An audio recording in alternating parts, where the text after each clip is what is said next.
Genesis chapter 1. In the beginning, God created the heavens and the earth. Now the earth was formless and empty. Darkness was over the surface of the deep, and the Spirit of God was hovering over the waters. And God said, "Let there be light." And there was light.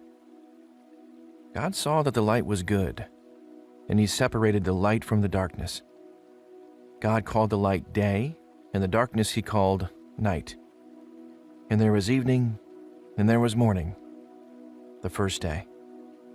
And God said, "Let there be a vault between the waters that separate water from water." So God made the vault and separated the water under the vault from the water above it. And it was so. God called the vault sky. And there was evening, and there was morning, the second day. And God said, "Let the water under the sky be gathered to one place, and let dry ground appear." And it was so. And God called the dry ground land, and the gathered waters He called seas. And God saw that it was good. Then God said, "Let the land produce vegetation, seed-bearing plants and trees on the land that bear fruit with seed in it, according to their various kinds." And it was so. The land produced vegetation, plants bearing seed according to their kinds, and trees bearing fruit with seed in it, according to their kinds. And God saw that it was good. And there was evening, and there was morning, the third day. And God said, "Let there be lights in the vault of the sky to separate the day from the night, and let them serve as signs to mark sacred times, and days, and years. And let them be lights in the vault of the sky, to give light on the earth." And it was so. God made two great lights, the greater light to govern the day, and the lesser light to govern the night. He also made the stars. God set them in the vault of the sky, to give light on the earth, to govern the day and the night, and to separate light from darkness. And God saw that it was good. And there was evening, and there was morning, the fourth day. And God said, "Let the water teem with living creatures, and let birds fly above the earth across the vault of the sky." So God created the great creatures of the sea, and every living thing with which the water teems, and that moves about in it, according to their kinds, and every winged bird according to its kind. And God saw that it was good. God blessed them and said, "Be fruitful and increase in number, and fill the water in the seas, and let the birds increase on the earth." And there was evening, and there was morning, the fifth day. And God said, "Let the land produce living creatures according to their kinds, the livestock, the creatures that move along the ground, and the wild animals, each according to its kind." And it was so. God made the wild animals according to their kinds, the livestock according to their kinds, and all the creatures that move along the ground according to their kinds. And God saw that it was good. Then God said, "Let us make mankind in our image, in our likeness, so that they may rule over the fish in the sea and the birds in the sky, over the livestock and all the wild animals, and over all the creatures that move along the ground." So God created mankind in His own image. In the image of God He created them. Male and female He created them. God blessed them and said to them, "Be fruitful and increase in number. Fill the earth and subdue it. Rule over the fish in the sea and the birds in the sky, and over every living creature that moves on the ground." Then God said, "I give you every seed-bearing plant on the face of the whole earth, and every tree that has fruit with seed in it. They will be yours for food. And to all the beasts of the earth and all the birds in the sky and all the creatures that move along the ground, everything that has the breath of life in it, I give every green plant for food." And it was so. God saw all that He had made, and it was very good. And there was evening, and there was morning, the sixth day. Genesis chapter 2. Thus, the heavens and the earth were completed in all their vast array. By the seventh day, God had finished the work he had been doing. So on the seventh day, he rested from all his work. Then God blessed the seventh day and made it holy, because on it he rested from all the work of creating that he had done. This is the account of the heavens and the earth when they were created, when the Lord God made the earth and the heavens. Now no shrub had yet appeared on the earth, and no plant had yet sprung up, for the Lord God had not sent rain on the earth, and there was no one to work the ground. But streams came up from the earth and watered the whole surface of the ground. Then the Lord God formed a man from the dust of the ground, and breathed into his nostrils the breath of life, and the man became a living being. Now the Lord God had planted a garden in the east, in Eden, and there he put the man he had formed. The Lord God made all kinds of trees grow out of the ground, trees that were pleasing to the eye and good for food. In the middle of the garden were the tree of life and the tree of the knowledge of good and evil. A river watering the garden flowed from Eden. From there it was separated into 4 headwaters. The name of the first is the Pishon. It winds through the entire land of Havilah, where there is gold. The gold of that land is good. Aromatic resin and onyx are also there. The name of the second river is the Gihon. It winds through the entire land of Cush. The name of the third river is the Tigris. It runs along the east side of Asher. And the fourth river is the Euphrates. The Lord God took the man and put him in the Garden of Eden to work it and take care of it. And the Lord God commanded the man, "You are free to eat from any tree in the garden, but you must not eat from the tree of the knowledge of good and evil, for when you eat from it, you will certainly die." The Lord God said, "It is not good for the man to be alone. I will make a helper suitable for him." Now the Lord God had formed out of the ground all the wild animals and all the birds in the sky. He brought them to the man to see what he would name them, and whatever the man called each living creature, that was its name. So the man gave names to all the livestock, the birds in the sky, and all the wild animals. But for Adam, no suitable helper was found. So the Lord God caused the man to fall into a deep sleep. And while he was sleeping, he took one of the man's ribs, and then closed up the place with flesh. Then the Lord God made a woman from the rib he had taken out of the man, and he brought her to the man. The man said, "This is now bone of my bones and flesh of my flesh. She shall be called woman, for she was taken out of man." That is why a man leaves his father and mother and is united to his wife, and they become one flesh. Adam and his wife were both naked, and they felt no shame. Genesis chapter 3. Now the serpent was more crafty than any of the wild animals the Lord God had made. He said to the woman, "Did God really say, 'You must not eat from any tree in the garden'?" The woman said to the serpent, "We may eat fruit from the trees in the garden, but God did say, 'You must not eat fruit from the tree that is in the middle of the garden, and you must not touch it, or you will die.'" "You will not certainly die," the serpent said to the woman, "for God knows that when you eat from it, your eyes will be opened, and you will be like God, knowing good and evil." When the woman saw that the fruit of the tree was good for food and pleasing to the eye, and also desirable for gaining wisdom, she took some and ate it. She also gave some to her husband, who was with her, and he ate it. Then the eyes of both of them were opened, and they realized they were naked. So they sewed fig leaves together and made coverings for themselves. Then the man and his wife heard the sound of the Lord God as he was walking in the garden in the cool of the day, and they hid from the Lord God among the trees of the garden. But the Lord God called to the man, "Where are you?"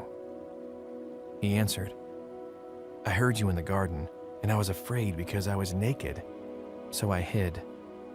And he said, Who told you that you were naked?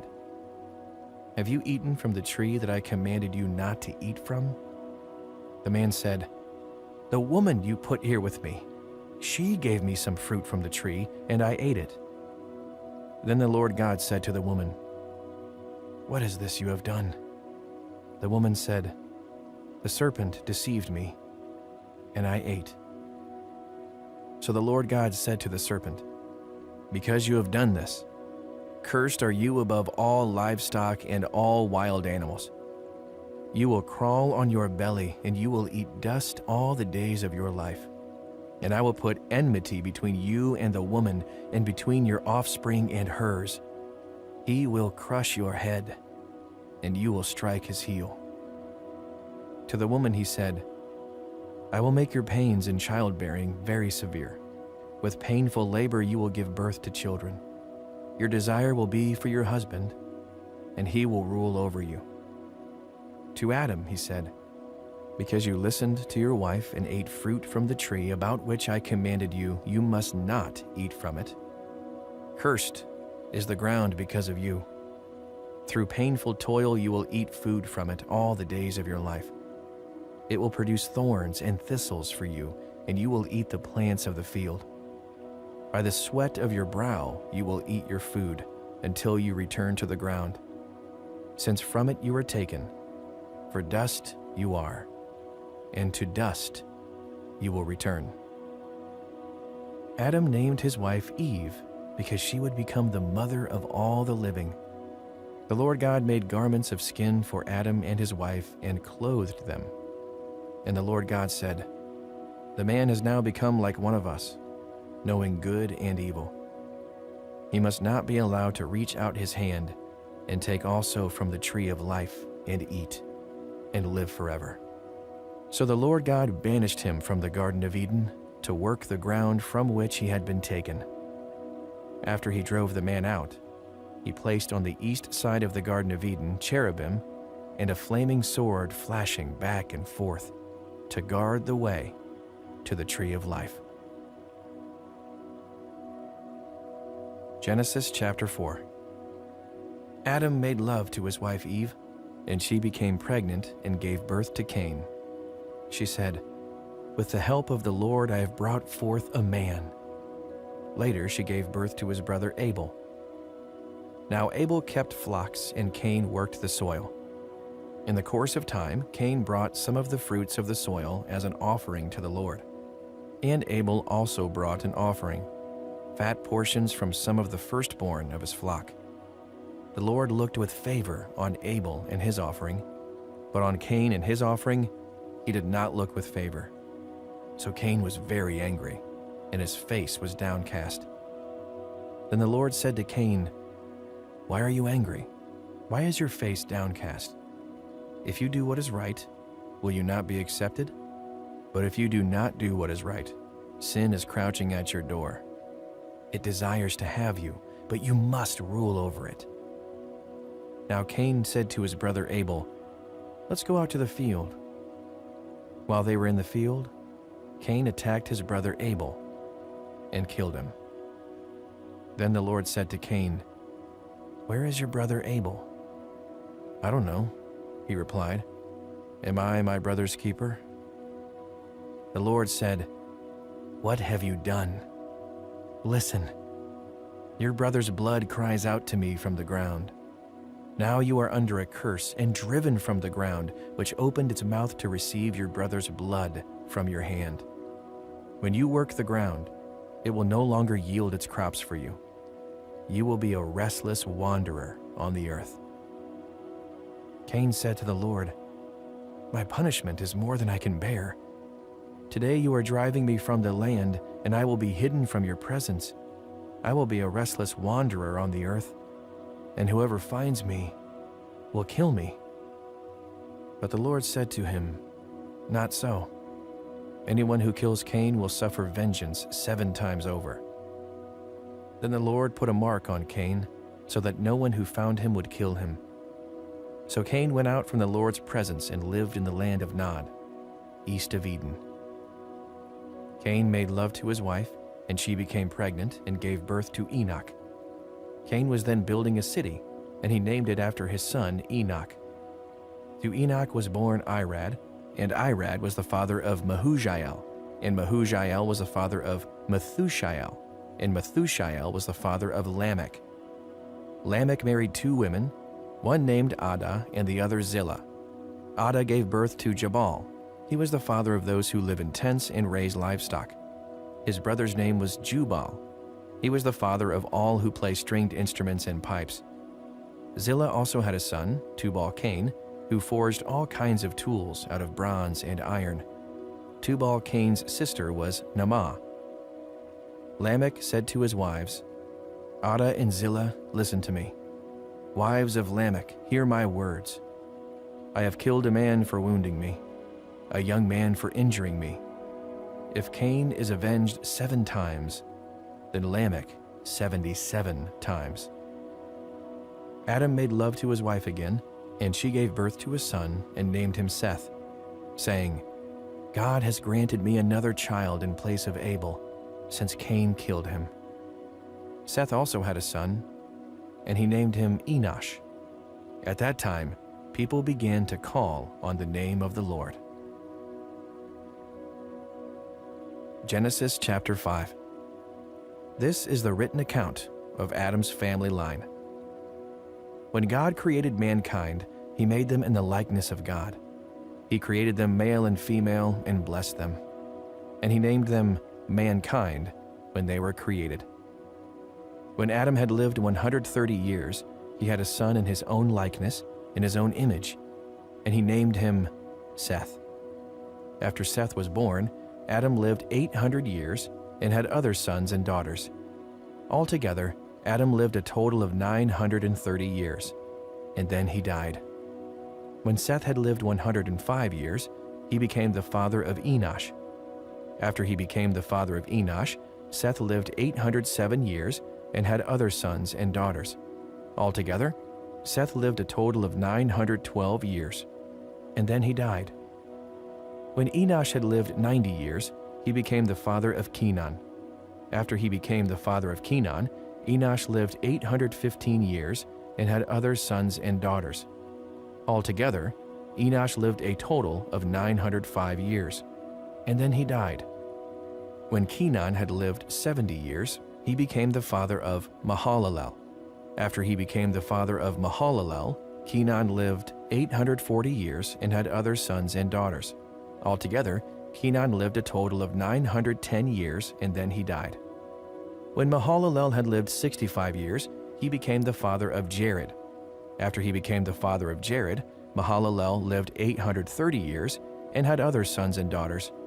Altogether, Mahalalel lived a total of 895 years, and then he died. When Jared had lived 162 years, he became the father of Enoch. After he became the father of Enoch, Jared lived 800 years and had other sons and daughters. Altogether, Jared lived a total of 962 years, and then he died. When Enoch had lived 65 years, he became the father of Methuselah. After he became the father of Methuselah, Enoch walked faithfully with God 300 years and had other sons and daughters. Altogether, Enoch lived a total of 365 years. Enoch walked faithfully with God. Then he was no more, because God took him away. When Methuselah had lived 187 years, he became the father of Lamech. After he became the father of Lamech, Methuselah lived 782 years and had other sons and daughters. Altogether, Methuselah lived a total of 969 years, and then he died. When Lamech had lived 182 years, he had a son. He named him Noah and said, He will comfort us in the labor and painful toil of our hands caused by the ground the Lord has cursed. After Noah was born, Lamech lived 595 years and had other sons and daughters. Altogether, Lamech lived a total of 777 years, and then he died. After Noah was 500 years old, he became the father of Shem, Ham, and Japheth. Genesis chapter 6. When human beings began to increase in number on the earth and daughters were born to them, the sons of God saw that the daughters of humans were beautiful, and they married any of them they chose. Then the Lord said, "My spirit will not contend with humans forever, for they are mortal. Their days will be 120 years." The Nephilim were on the earth in those days, and also afterward, when the sons of God went to the daughters of humans and had children by them. They were the heroes of old, men of renown. The Lord saw how great the wickedness of the human race had become on the earth, and that every inclination of the thoughts of the human heart was only evil all the time. The Lord regretted that he had made human beings on the earth, and his heart was deeply troubled. So the Lord said, "I will wipe from the face of the earth the human race I have created, and with them the animals, the birds, and the creatures that move along the ground. For I regret that I have made them." But Noah found favor in the eyes of the Lord. This is the account of Noah and his family. Noah was a righteous man, blameless among the people of his time, and he walked faithfully with God. Noah had 3 sons, Shem, Ham, and Japheth. Now the earth was corrupt in God's sight and was full of violence. God saw how corrupt the earth had become, for all the people on earth had corrupted their ways. So God said to Noah, "I am going to put an end to all people, for the earth is filled with violence because of them. I am surely going to destroy both them and the earth. So make yourself an ark of cypress wood. Make rooms in it and coat it with pitch inside and out. This is how you are to build it. The ark is to be 300 cubits long, 50 cubits wide, and 30 cubits high. Make a roof for it, leaving below the roof an opening 1 cubit high all around. Put a door in the side of the ark and make lower, middle, and upper decks. I am going to bring flood waters on the earth to destroy all life under the heavens, every creature that has the breath of life in it. Everything on earth will perish. But I will establish my covenant with you, and you will enter the ark. You and your sons and your wife and your sons' wives with you. You are to bring into the ark 2 of all living creatures, male and female, to keep them alive with you. 2 of every kind of bird, of every kind of animal, and of every kind of creature that moves along the ground will come to you to be kept alive. You are to take every kind of food that is to be eaten and store it away as food for you and for them." Noah did everything just as God commanded him. Genesis chapter 7. The Lord then said to Noah, "Go into the ark, you and your whole family, because I have found you righteous in this generation. Take with you 7 pairs of every kind of clean animal, a male and its mate, and 1 pair of every kind of unclean animal, a male and its mate, and also 7 pairs of every kind of bird, male and female, to keep their various kinds alive throughout the earth. 7 days from now, I will send rain on the earth for 40 days and 40 nights, and I will wipe from the face of the earth every living creature I have made." And Noah did all that the Lord commanded him. Noah was 600 years old when the flood waters came on the earth. And Noah and his sons and his wife and his sons' wives entered the ark to escape the waters of the flood. Pairs of clean and unclean animals, of birds, and of all creatures that move along the ground, male and female, came to Noah and entered the ark, as God had commanded Noah. And after the 7 days, the floodwaters came on the earth. In the 600th year of Noah's life, on the 17th day of the 2nd month, on that day, all the springs of the great deep burst forth, and the floodgates of the heavens were opened, and rain fell on the earth 40 days and 40 nights. On that very day, Noah and his sons, Shem, Ham, and Japheth, together with his wife and the wives of his 3 sons, entered the ark. They had with them every wild animal according to its kind, all livestock according to their kinds, every creature that moves along the ground according to its kind, and every bird according to its kind, everything with wings. Pairs of all creatures that have the breath of life in them came to Noah and entered the ark. The animals going in were male and female of every living thing, as God had commanded Noah. Then the Lord shut him in. For 40 days the flood kept coming on the earth, and as the waters increased, they lifted the ark high above the earth. The waters rose and increased greatly on the earth, and the ark floated on the surface of the water. They rose greatly on the earth, and all the high mountains under the entire heavens were covered. The waters rose and covered the mountains to a depth of more than 15 cubits. Every living thing that moved on land perished. Birds, livestock, wild animals, all the creatures that swarm over the earth, and all mankind. Everything on dry land that had the breath of life in its nostrils died. Every living thing on the face of the earth was wiped out. People and animals, and the creatures that move along the ground, and the birds were wiped from the earth. Only Noah was left, and those with him in the ark. The waters flooded the earth for 150 days. Genesis chapter 8.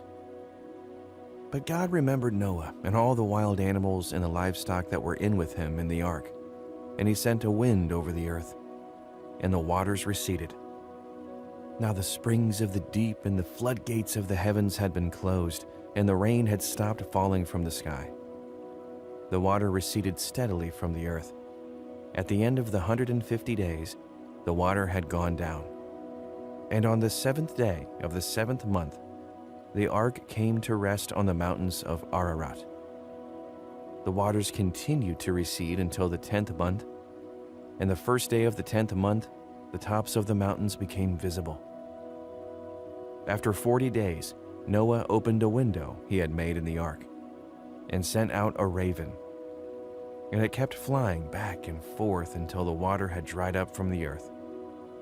Then he sent out a dove to see if the water had receded from the surface of the ground. But the dove could find nowhere to perch, because there was water over the surface of the earth. So it returned to Noah in the ark. He reached out his hand and took the dove and brought it back to himself in the ark. He waited 7 more days and again sent out the dove from the ark.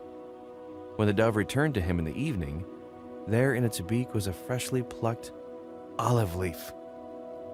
Then Noah knew that the water had receded from the earth. He waited 7 more days and sent the dove out again. But this time it did not return to him. By the first day of the first month of Noah's 601st year, the water had dried up from the earth.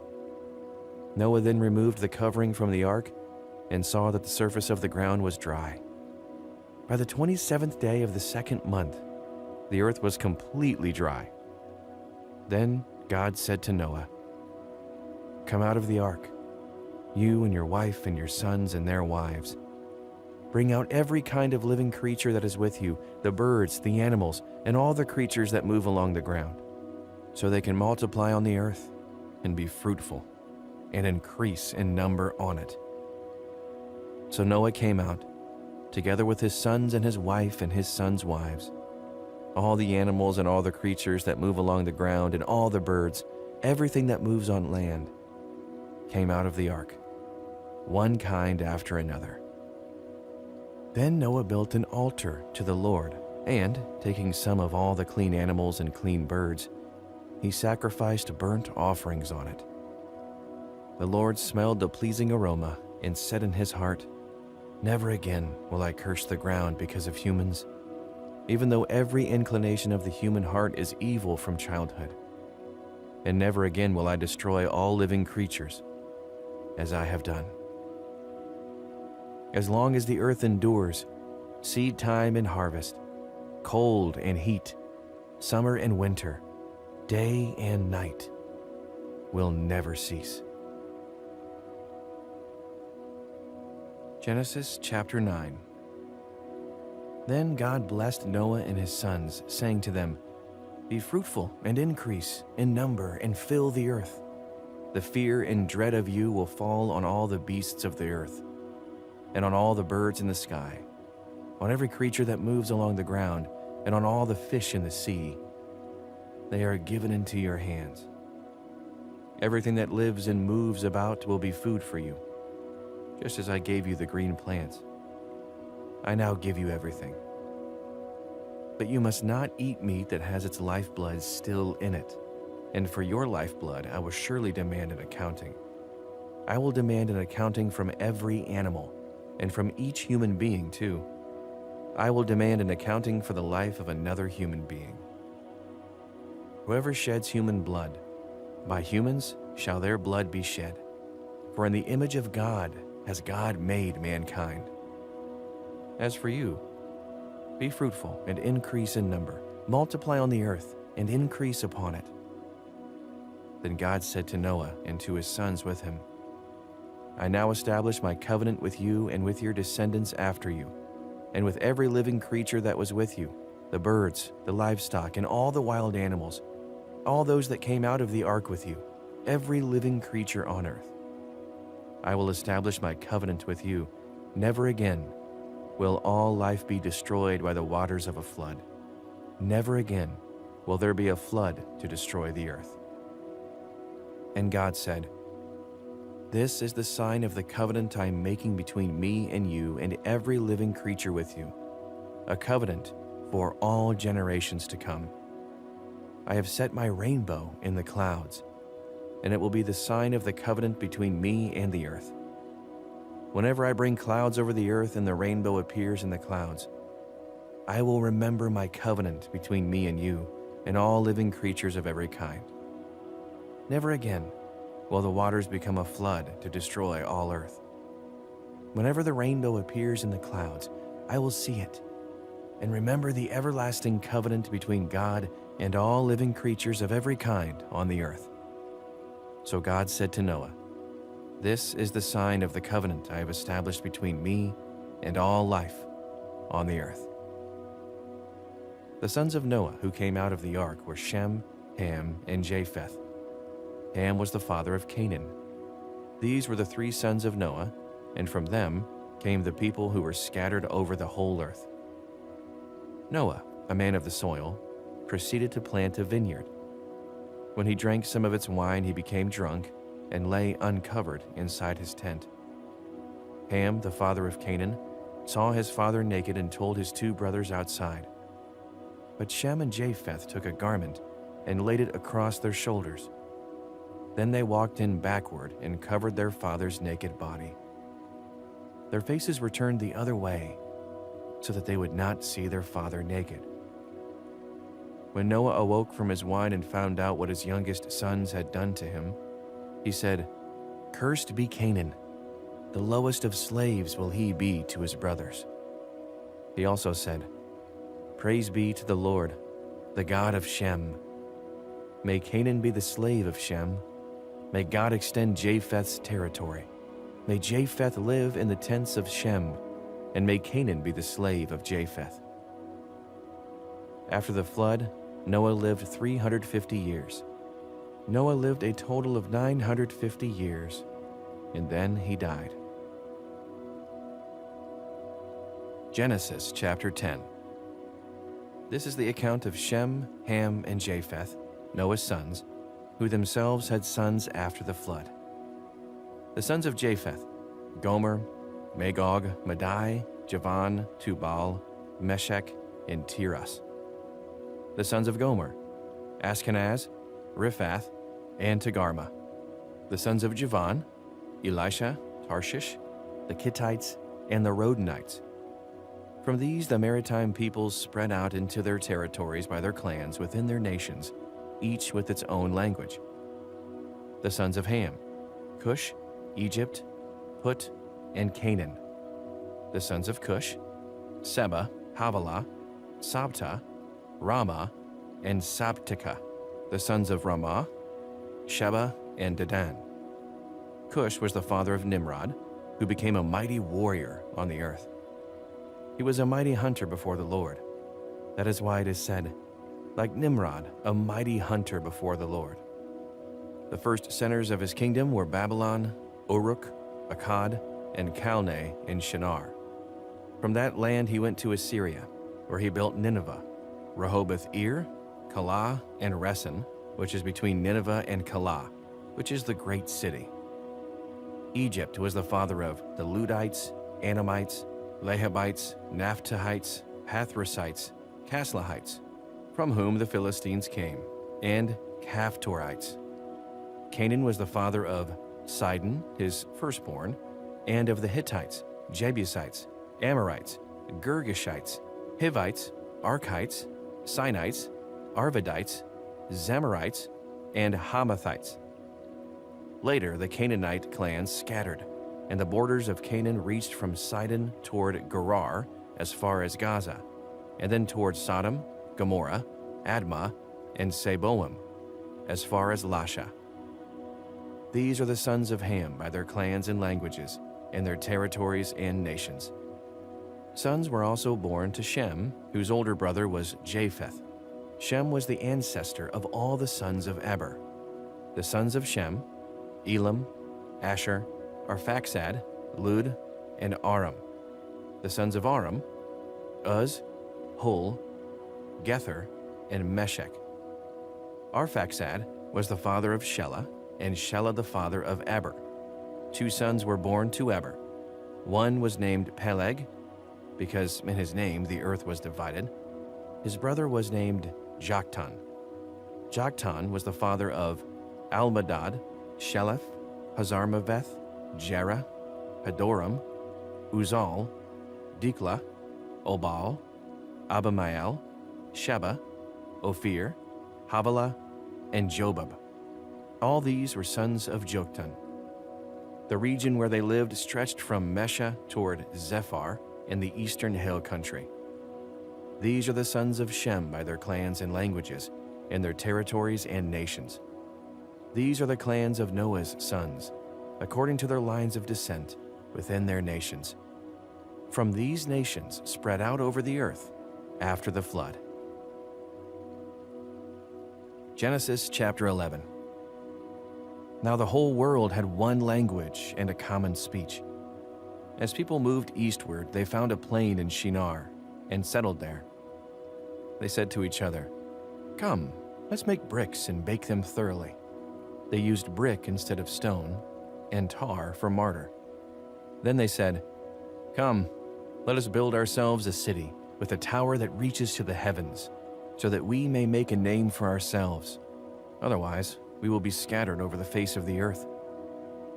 But the Lord came down to see the city and the tower the people were building. The Lord said, "If as one people speaking the same language they have begun to do this, then nothing they plan to do will be impossible for them. Come, let us go down and confuse their language, so they will not understand each other." So the Lord scattered them from there over all the earth, and they stopped building the city.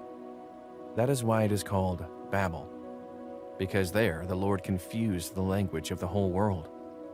From there the Lord scattered them over the face of the whole earth. This is the account of Shem's family line. 2 years after the flood, when Shem was 100 years old, he became the father of Arphaxad.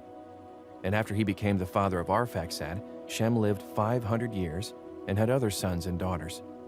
When Arphaxad had lived 35 years, he became the father of Shelah. And after he became the father of Shelah, Arphaxad lived 403 years and had other sons and daughters. When Shelah had lived 30 years, he became the father of Eber. And after he became the father of Eber, Shelah lived 403 years and had other sons and daughters. When Eber had lived 34 years, he became the father of Peleg.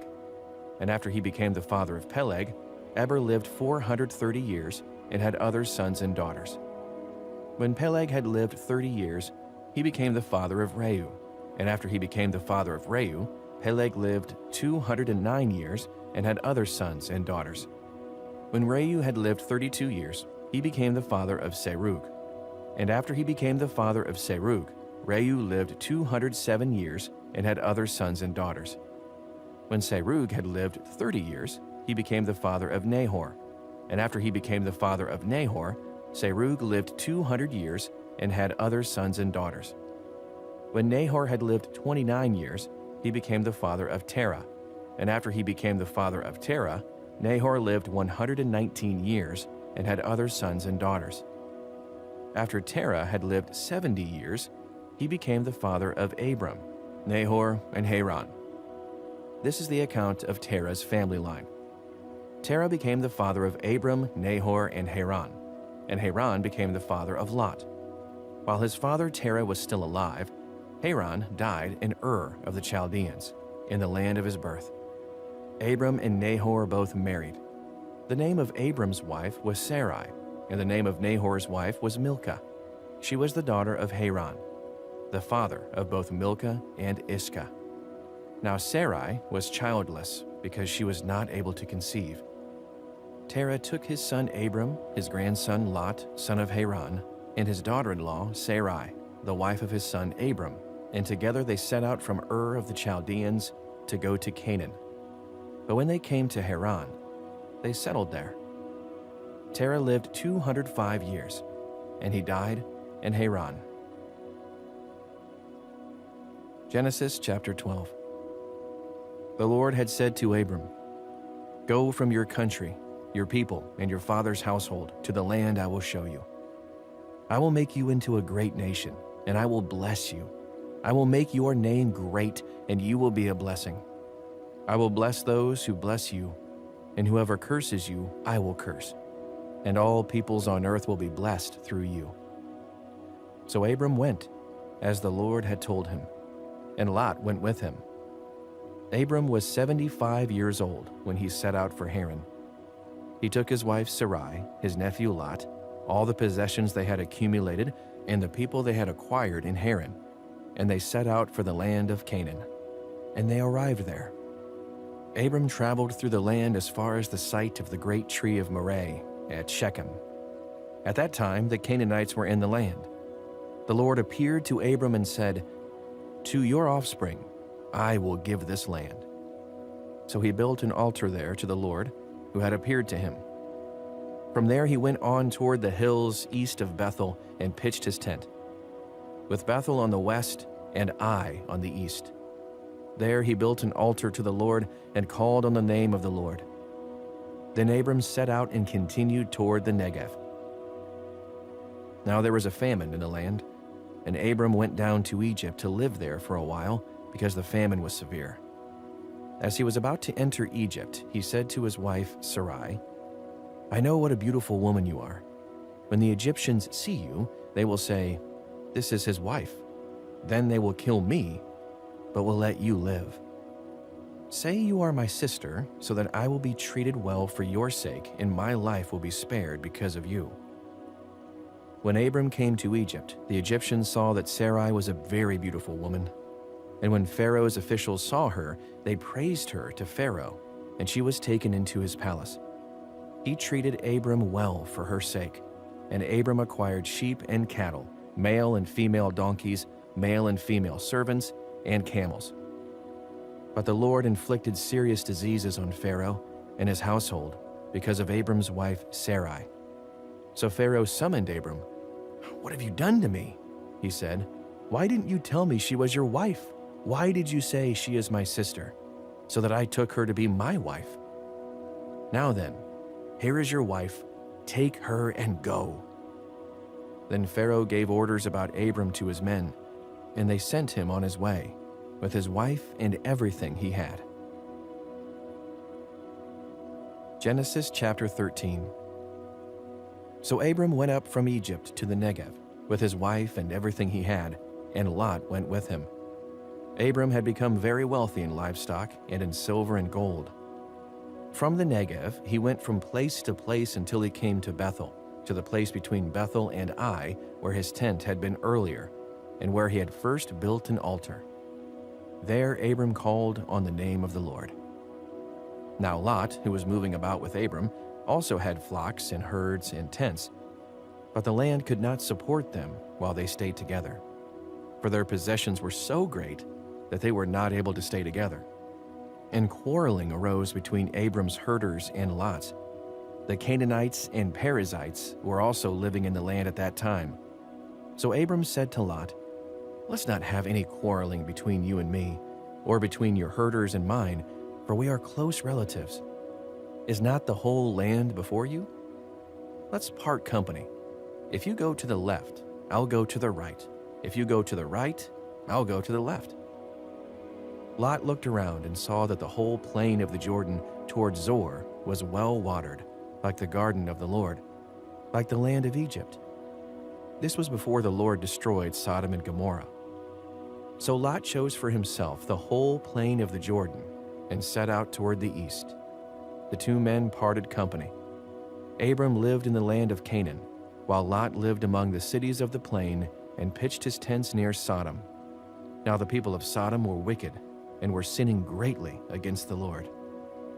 The Lord said to Abram after Lot had parted from him, "Look around from where you are, to the north and south, to the east and west. All the land that you see I will give to you and your offspring forever. I will make your offspring like the dust of the earth, so that if anyone could count the dust, then your offspring could be counted. Go, walk through the length and breadth of the land, for I am giving it to you." So Abram went to live near the great trees of Mamre at Hebron, where he pitched his tents. There he built an altar to the Lord. Genesis chapter 14. At the time when Amraphel was king of Shinar, Arioch king of Elasar, Kedorlaomer king of Elam, and Tidal king of Goyim, these kings went to war against Berah king of Sodom, Birsha king of Gomorrah, Shinab king of Admah, Shemaber king of Zeboim, and the king of Bela, that is, Zoar. All these latter kings joined forces in the valley of Siddim, that is, the Dead Sea Valley. For 12 years they had been subject to Kedorlaomer, but in the 13th year they rebelled. In the 14th year, Kedorlaomer and the kings allied with him went out and defeated the Rephaites in Ashtaroth Karnaim, the Zuzites in Ham, the Emites in Sheveh Kiriathaim, and the Horites in the hill country of Seir, as far as El Paran near the desert. Then they turned back and went to En Mishpat, that is Kadesh, and they conquered the whole territory of the Amalekites, as well as the Amorites who were living in Hazazon Tamar. Then the king of Sodom, the king of Gomorrah, the king of Admah, the king of Zeboim, and the king of Bela, that is Zoar, marched out and drew up their battle lines in the valley of Siddim, against Kedorlaomer, king of Elam, Tidal, king of Goyim, Amraphel, king of Shinar, and Arioch, king of Elasar. 4 kings against 5. Now the valley of Siddim was full of tar pits, and when the kings of Sodom and Gomorrah fled, some of the men fell into them, and the rest fled to the hills. The 4 kings seized all the goods of Sodom and Gomorrah and all their food. Then they went away. They also carried off Abram's nephew Lot and his possessions, since he was living in Sodom. A man who had escaped came and reported this to Abram the Hebrew. Now Abram was living near the great trees of Mamre, the Amorite, a brother of Eshcol and Aner, all of whom were allied with Abram. When Abram heard that his relative had been taken captive, he called out the 318 trained men born in his household and went in pursuit as far as Dan. During the night, Abram divided his men to attack them, and he routed them, pursuing them as far as Hobah, north of Damascus. He recovered all the goods and brought back his relative Lot and his possessions, together with the women and the other people. After Abram returned from defeating Kedorlaomer and the kings allied with him, the king of Sodom came out to meet him in the valley of Sheveh, that is, the king's valley. Then Melchizedek, king of Salem, brought out bread and wine.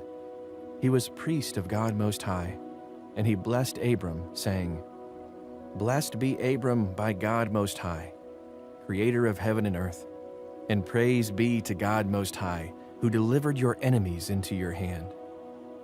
Then Abram gave him 1/10 of everything. The king of Sodom said to Abram, Give me the people and keep the goods for yourself."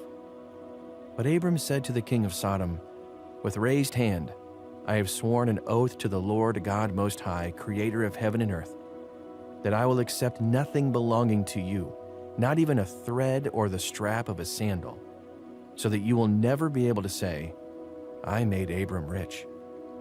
I will accept nothing but what my men have eaten, and let the share that belongs to the men who went with me, to Aner, Ishkal, and Mamre. Let them have their share." Genesis 15. After this, the word of the Lord came to Abram in a vision. "Do not be afraid, Abram. I am your shield, your very great reward." But Abram said, "Sovereign Lord, what can you give me since I remain childless, and the one who will inherit my estate is Eliezer of Damascus?" And Abram said, "You have given me no children, so a servant in my household will be my heir." Then the word of the Lord came to him, "This man will not be your heir, but a son, who is your own flesh and blood, will be your heir."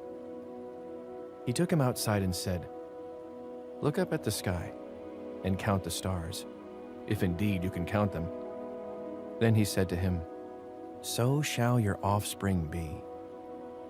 Abram believed the Lord, and he credited it to him as righteousness. He also said to him, "I am the Lord, who brought you out of Ur of the Chaldeans, to give you this land, to take possession of it." But Abram said, "Sovereign Lord, how can I know that I will gain possession of it?"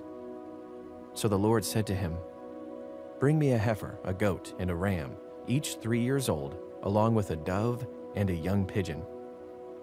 Abram brought all these to him, cut them in two, and arranged the halves opposite each other. The birds, however, he did not cut in half. Then birds of prey came down on the carcasses, but Abram drove them away. As the sun was setting, Abram fell into a deep sleep, and a thick and dreadful darkness came over him. Then the Lord said to him, "Know for certain that for 400 years your descendants will be strangers in a country not their own, and that they will be enslaved and mistreated there. But I will punish the nation they serve as slaves, and afterward they will come out with great possessions. You, however, will go to your ancestors in peace and be buried at a good old age. In the 4th generation your descendants will come back here, for the sin of the Amorites has not yet reached its full measure." When the sun had set and darkness had fallen, a smoking fire pot with a blazing torch appeared and passed between the pieces.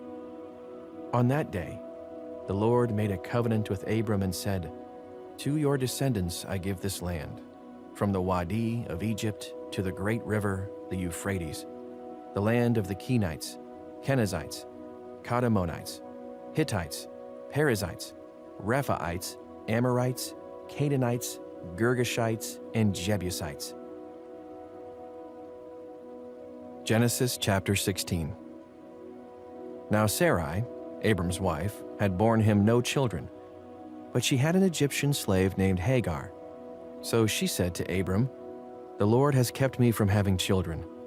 Go, sleep with my slave. Perhaps I can build a family through her."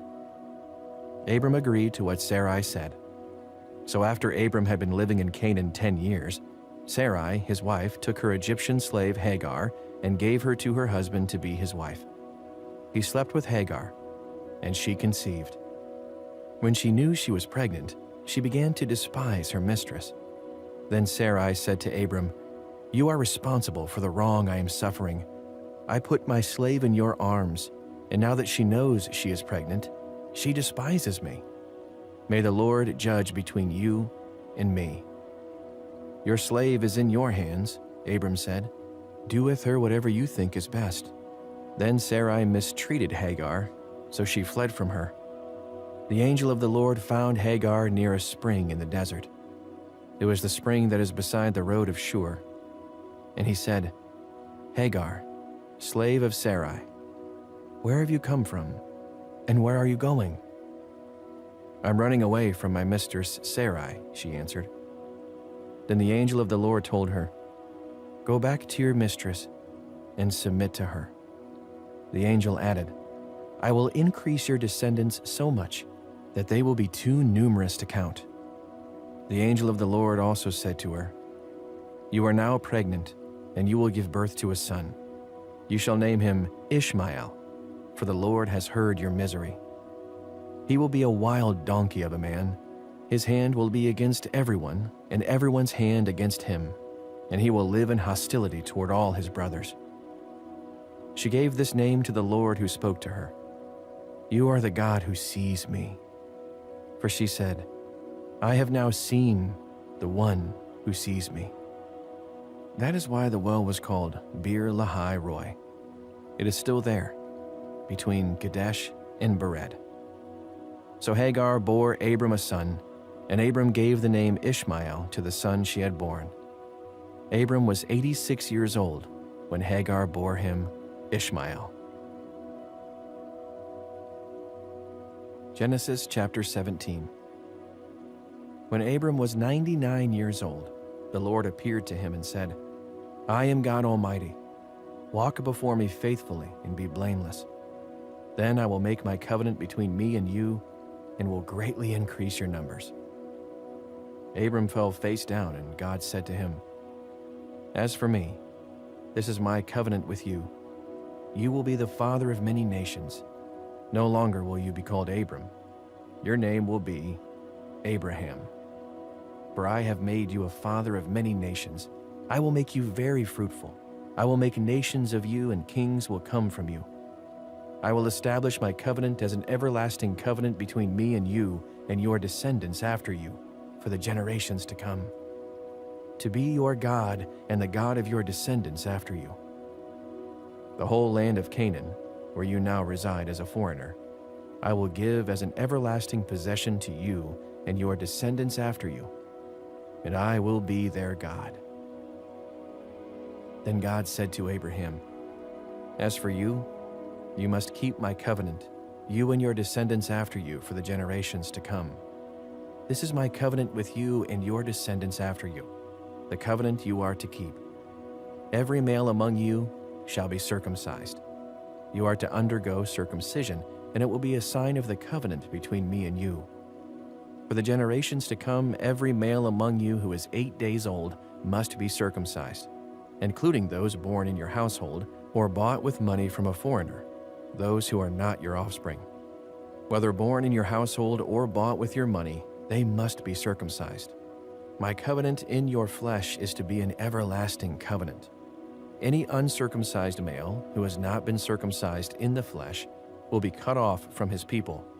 He has broken my covenant." God also said to Abraham, "As for Sarai, your wife, you are no longer to call her Sarai. Her name will be Sarah. I will bless her and will surely give you a son by her. I will bless her so that she will be the mother of nations. Kings of peoples will come from her." Abraham fell face down. He laughed and said to himself, "Will a son be born to a man 100 years old? Will Sarah bear a child at the age of 90? And Abraham said to God, "If only Ishmael might live under your blessing." Then God said, "Yes, but your wife Sarah will bear you a son, and you will call him Isaac.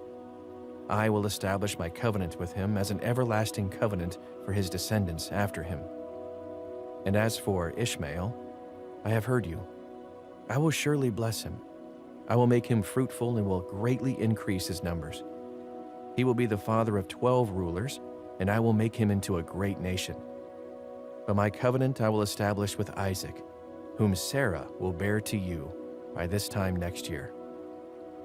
When he had finished speaking with Abraham, God went up from him. On that very day, Abraham took his son Ishmael and all those born in his household or bought with his money, every male in his household, and circumcised them, as God told him. Abraham was 99 years old when he was circumcised, and his son Ishmael was 13. Abraham and his son Ishmael were both circumcised on that very day. and every male in Abraham's household, including those born in his household or bought from a foreigner, was circumcised with him.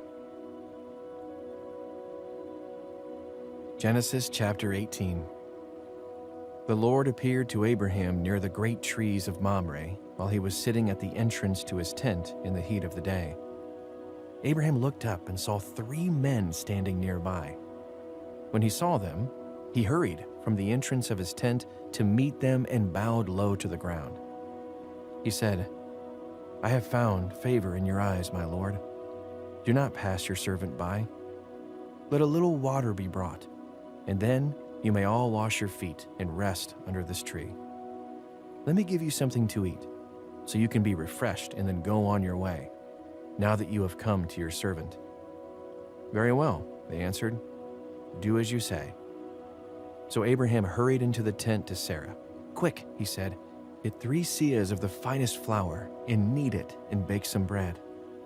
Then he ran to the herd and selected a choice, tender calf and gave it to a servant, who hurried to prepare it. He then brought some curds and milk and the calf that had been prepared and set these before them. While they ate, he stood near them under a tree. "Where is your wife Sarah?" they asked him. "There, in the tent," he said. Then one of them said, "I will surely return to you about this time next year, and Sarah your wife will have a son." Now Sarah was listening at the entrance to the tent, which was behind him.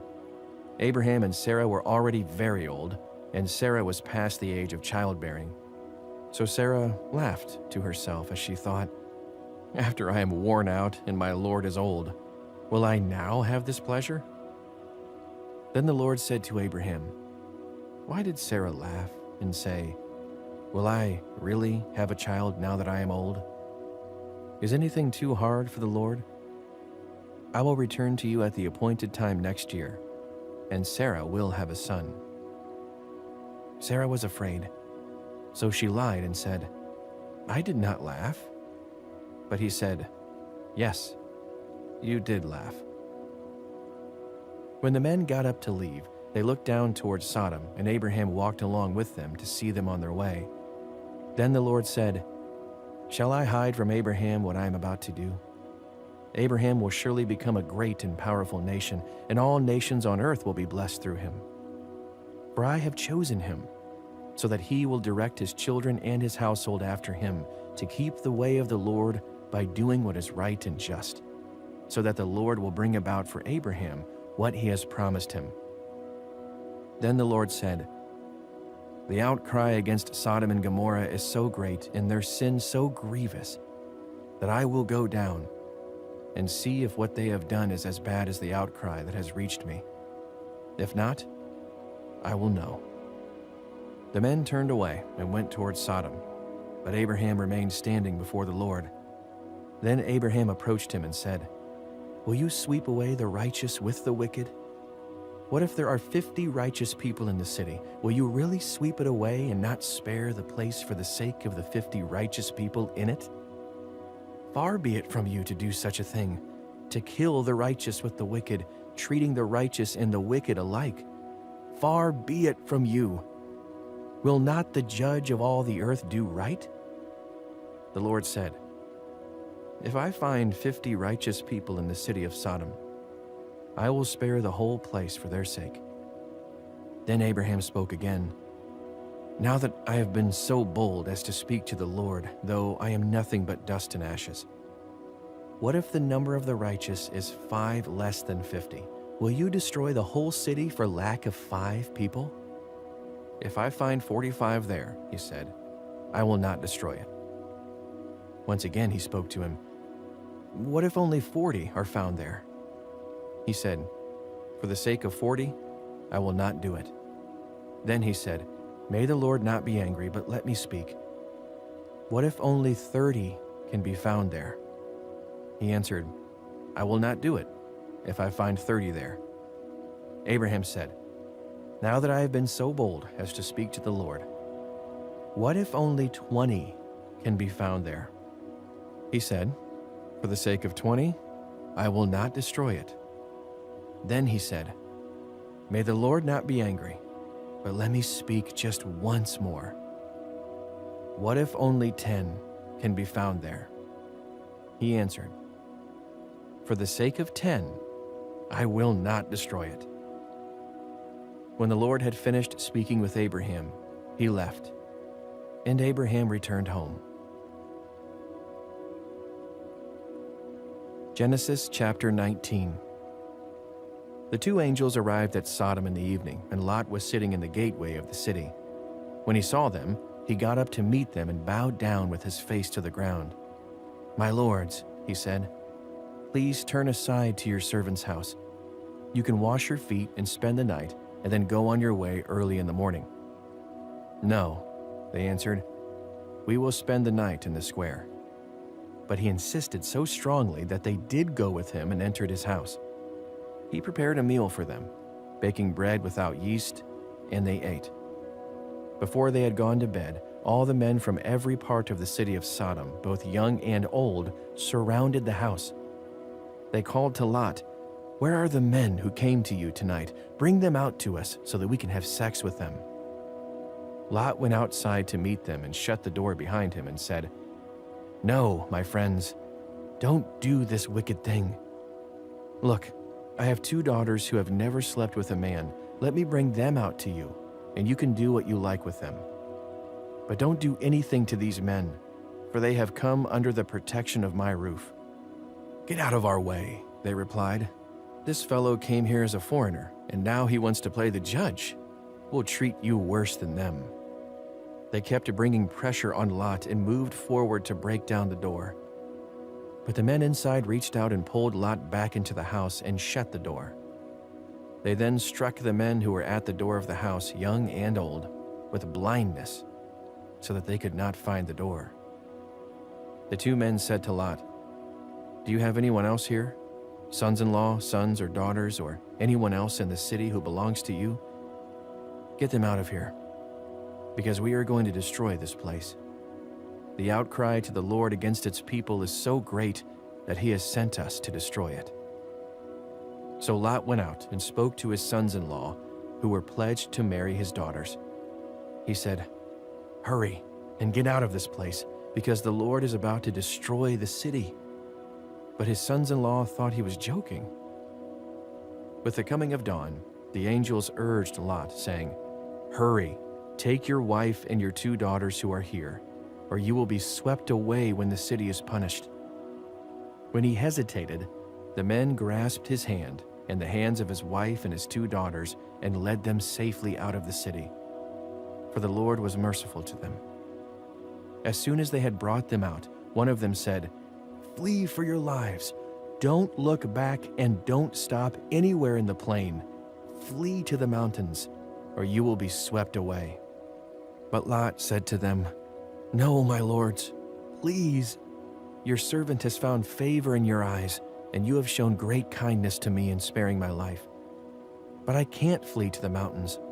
This disaster will overtake me, and I'll die. Look, here is a town near enough to run to, and it is small. Let me flee to it. It is very small, isn't it? Then my life will be spared." He said to him, "Very well. I will grant you this request too. I will not overthrow the town you speak of, but flee there quickly, because I cannot do anything until you reach it." That is why the town was called Zoar. By the time Lot reached Zoar, the sun had risen over the land. Then the Lord rained down burning sulfur on Sodom and Gomorrah, from the Lord out of the heavens.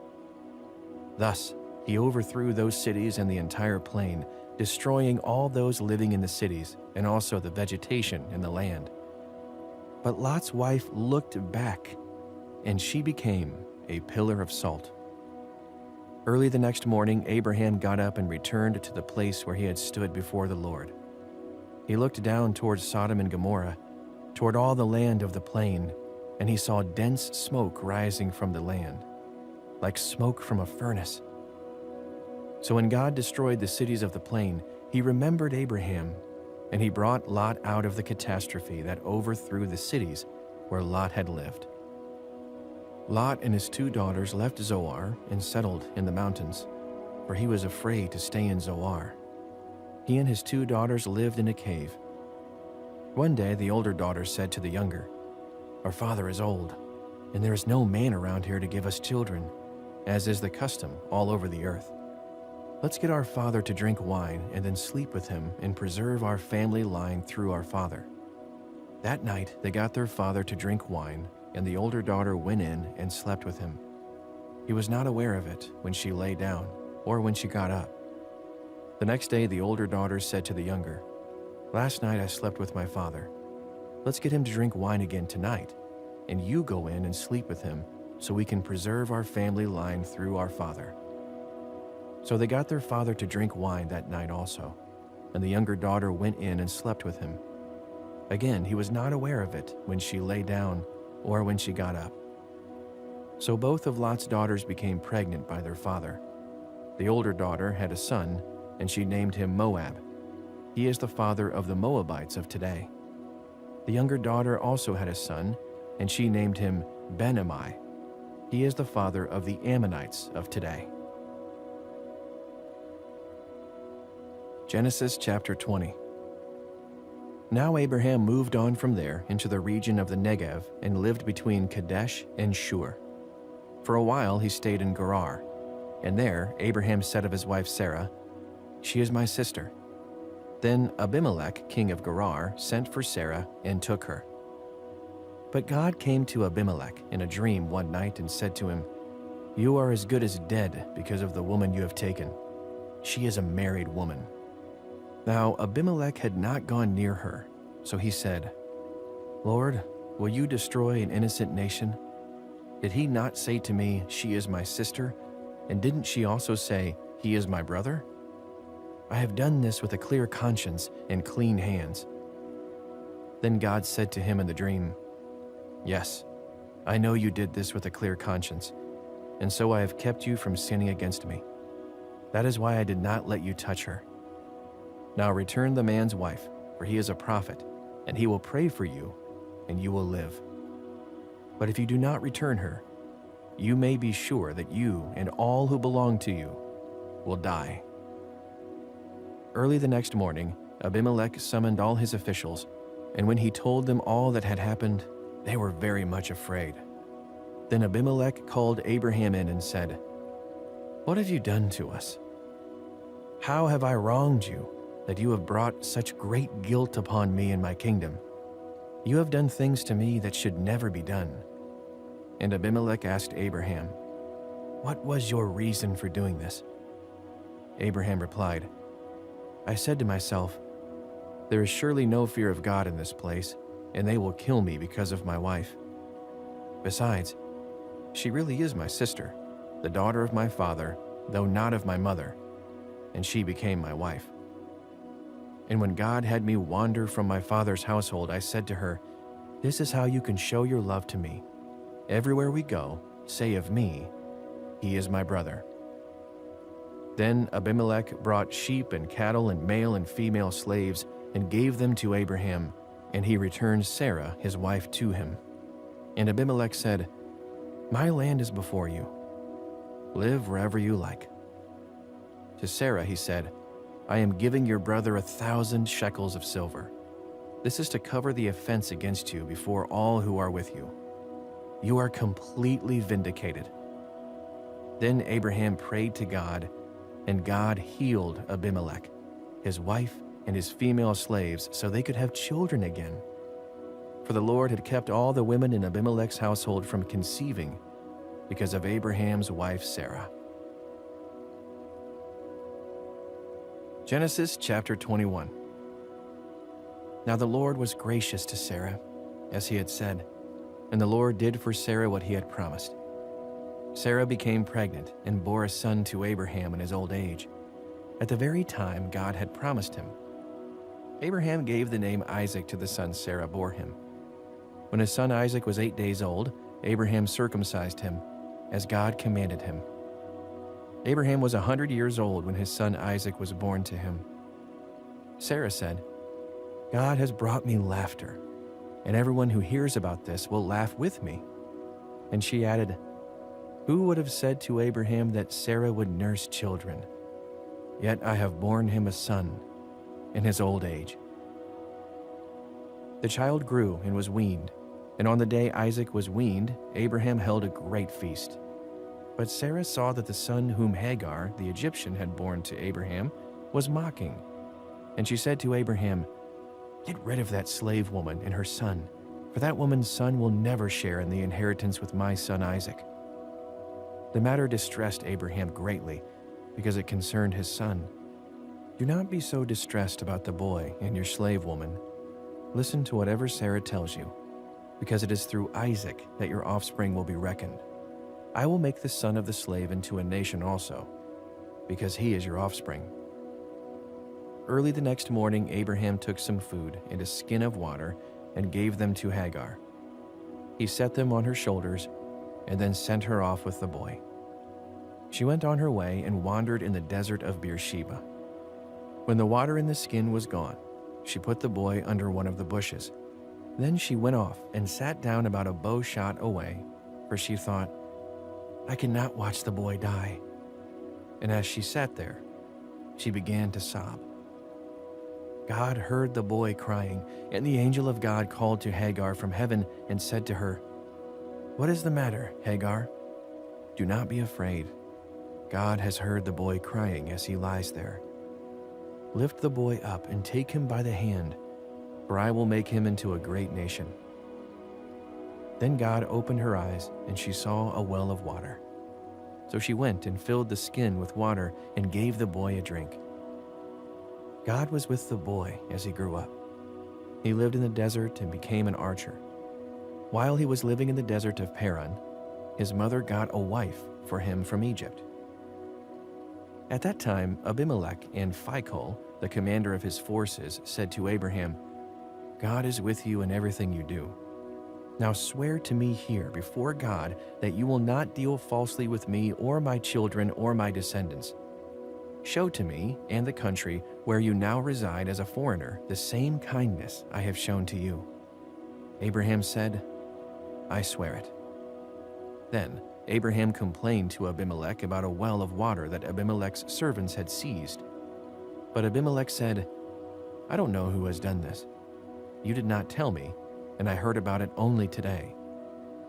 So Abraham brought sheep and cattle and gave them to Abimelech, and the two men made a treaty. Abraham set apart 7 ewe lambs from the flock, and Abimelech asked Abraham, "What is the meaning of these 7 ewe lambs you have set apart by themselves?" He replied, "Accept these 7 lambs from my hand as a witness that I dug this well."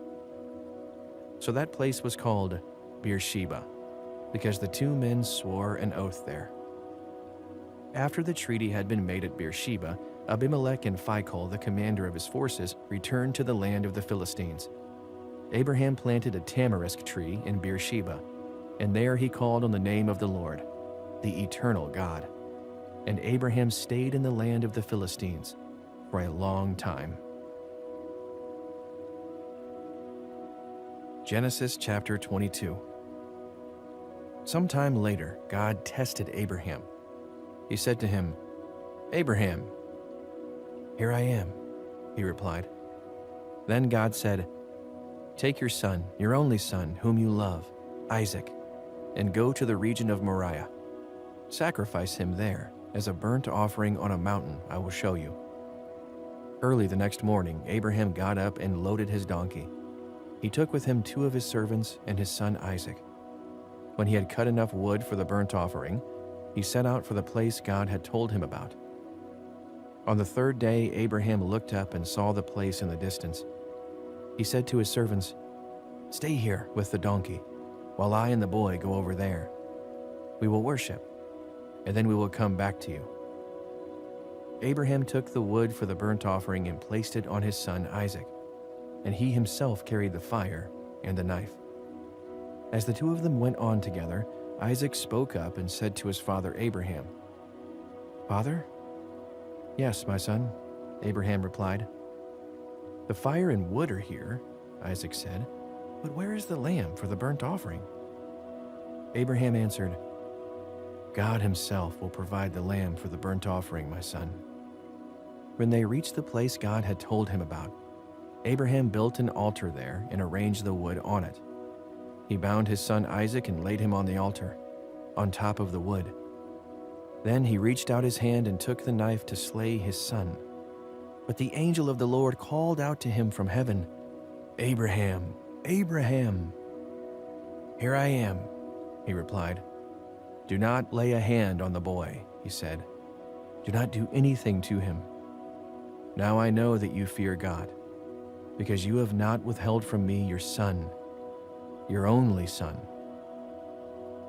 Abraham looked up, and there in a thicket he saw a ram, caught by its horns. He went over and took the ram and sacrificed it as a burnt offering instead of his son. So Abraham called that place "The Lord will provide." And to this day it is said, "On the mountain of the Lord it will be provided." The angel of the Lord called to Abraham from heaven a second time and said, "I swear by myself, declares the Lord, that because you have done this and have not withheld your son, your only son, I will surely bless you and make your descendants as numerous as the stars in the sky and as the sand on the seashore. Your descendants will take possession of the cities of their enemies, and through your offspring all nations on earth will be blessed, because you have obeyed me." Then Abraham returned to his servants, and they set off together for Beersheba, and Abraham stayed in Beersheba. Some time later, Abraham was told, "Milcah is also a mother. She has borne sons to your brother Nahor: Uz, the firstborn, Buz, his brother, Kemuel, the father of Aram, Kesed, Hasso, Pildash, Jidlaph, and Bethuel. Bethuel became the father of Rebekah. Milcah bore these 8 sons to Abraham's brother Nahor. His concubine, whose name was Reumah, also had sons: Tebah, Gaham, Tahash, and Maacah. Genesis chapter 23. Sarah lived to be 127 years old. She died at Kiriath Arba, that is, Hebron, in the land of Canaan. And Abraham went to mourn Sarah and to weep over her. Then Abraham rose from beside his dead wife and spoke to the Hittites. He said, "I am a foreigner and stranger among you. Sell me some property for a burial site here, so I can bury my dead."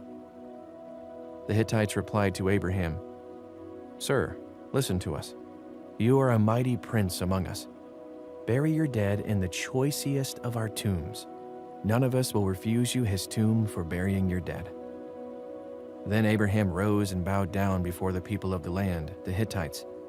He said to them, "If you are willing to let me bury my dead, then listen to me and intercede with Ephron, son of Zohar, on my behalf, so he will sell me the cave of Machpelah, which belongs to him and is at the end of his field. Ask him to sell it to me for the full price as a burial site among you." Ephron the Hittite was sitting among his people, and he replied to Abraham in the hearing of all the Hittites who had come to the gate of his city. "No, my lord," he said, "listen to me.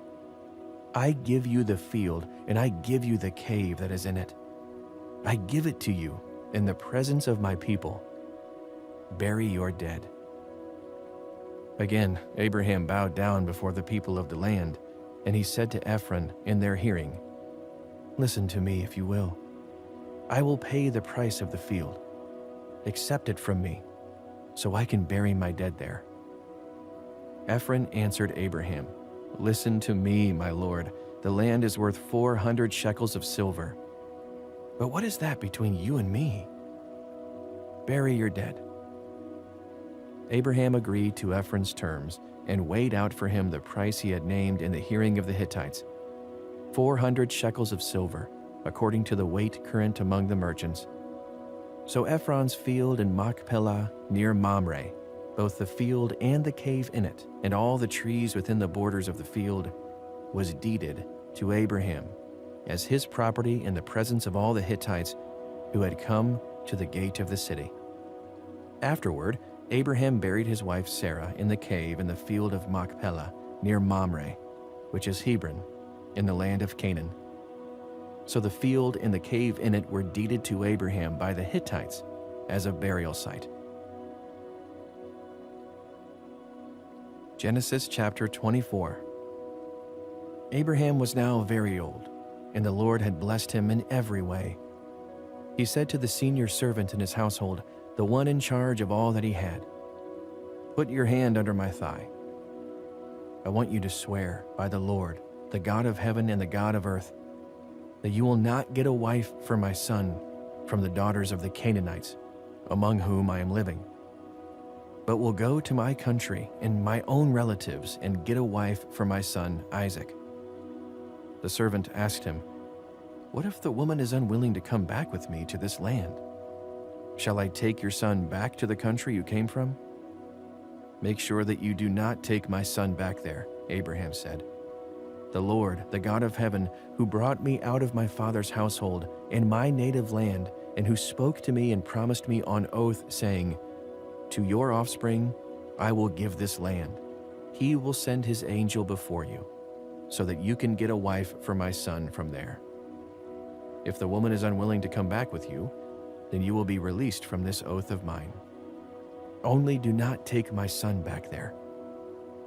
So the servant put his hand under the thigh of his master Abraham and swore an oath to him concerning this matter.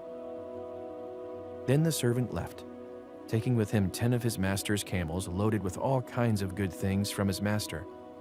He set out for Aram Naharaim and made his way to the town of Nahor. He had the camels kneel down near the well outside the town. It was toward evening, the time the women go out to draw water. Then he prayed, "Lord, God of my master Abraham, make me successful today and show kindness to my master Abraham. See, I am standing beside this spring, and the daughters of the townspeople are coming out to draw water. May it be that, when I say to a young woman, 'Please let down your jar that I may have a drink,' and she says, 'Drink, and I'll water your camels too,' let her be the one you have chosen for your servant Isaac. By this I will know that you have shown kindness to my master." Before he had finished praying, Rebekah came out with her jar on her shoulder. She was the daughter of Bethuel, son of Milcah, who was the wife of Abraham's brother Nahor. The woman was very beautiful, a virgin. No man had ever slept with her. She went down to the spring, filled her jar, and came up again. The servant hurried to meet her and said, "Please, give me a little water from your jar." "Drink, my lord," she said, and quickly lowered the jar to her hands and gave him a drink. After she had given him a drink, she said, "I'll draw water for your camels too, until they have enough to drink." So she quickly emptied her jar into the trough, ran back to the well to draw more water, and drew enough for all his camels.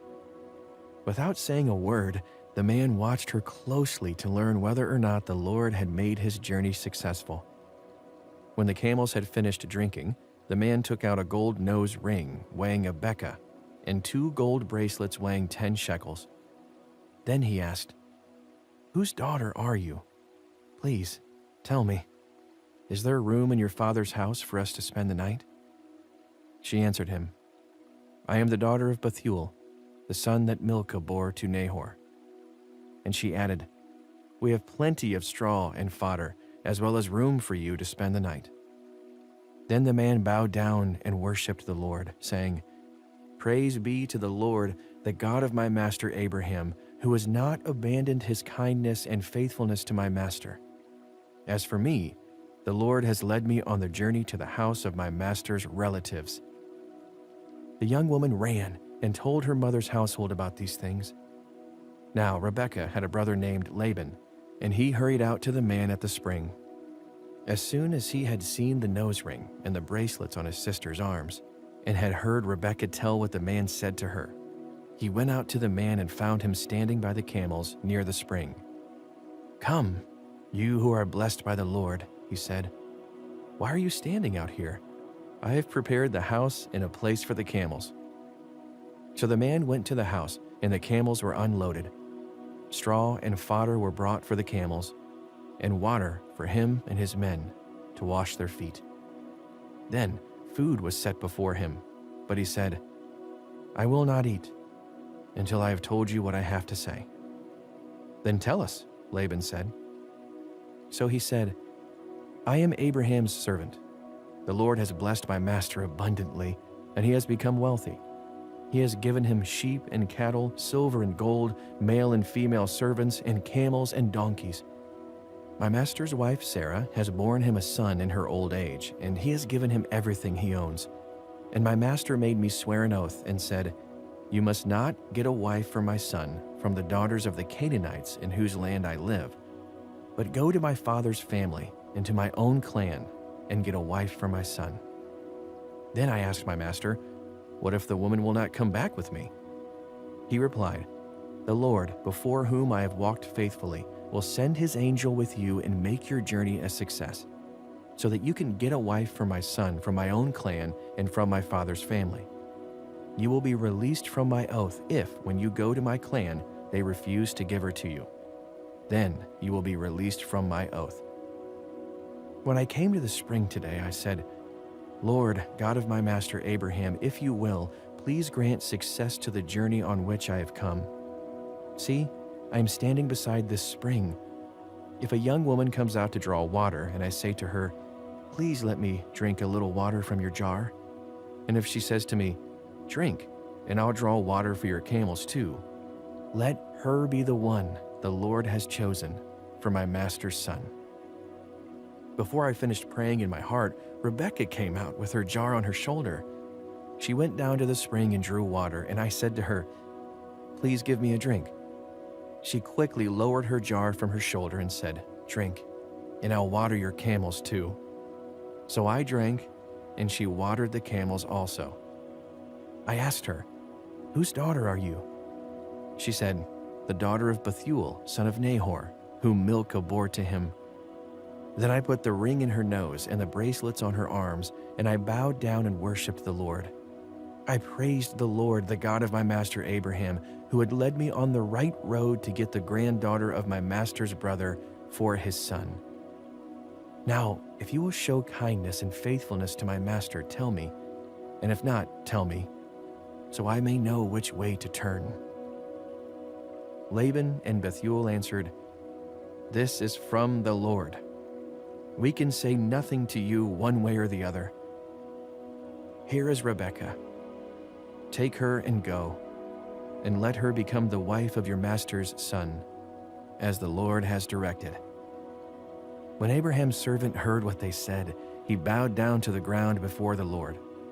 Then the servant brought out gold and silver jewelry and articles of clothing and gave them to Rebekah. He also gave costly gifts to her brother and to her mother. Then he and the men who were with him ate and drank and spent the night there. When they got up the next morning, he said, "Send me on my way to my master." But her brother and her mother replied, "Let the young woman remain with us 10 days or so, then you may go." But he said to them, "Do not detain me. Now that the Lord has granted success to my journey, send me on my way, so I may go to my master." Then they said, "Let's call the young woman and ask her about it." So they called Rebekah and asked her, "Will you go with this man?"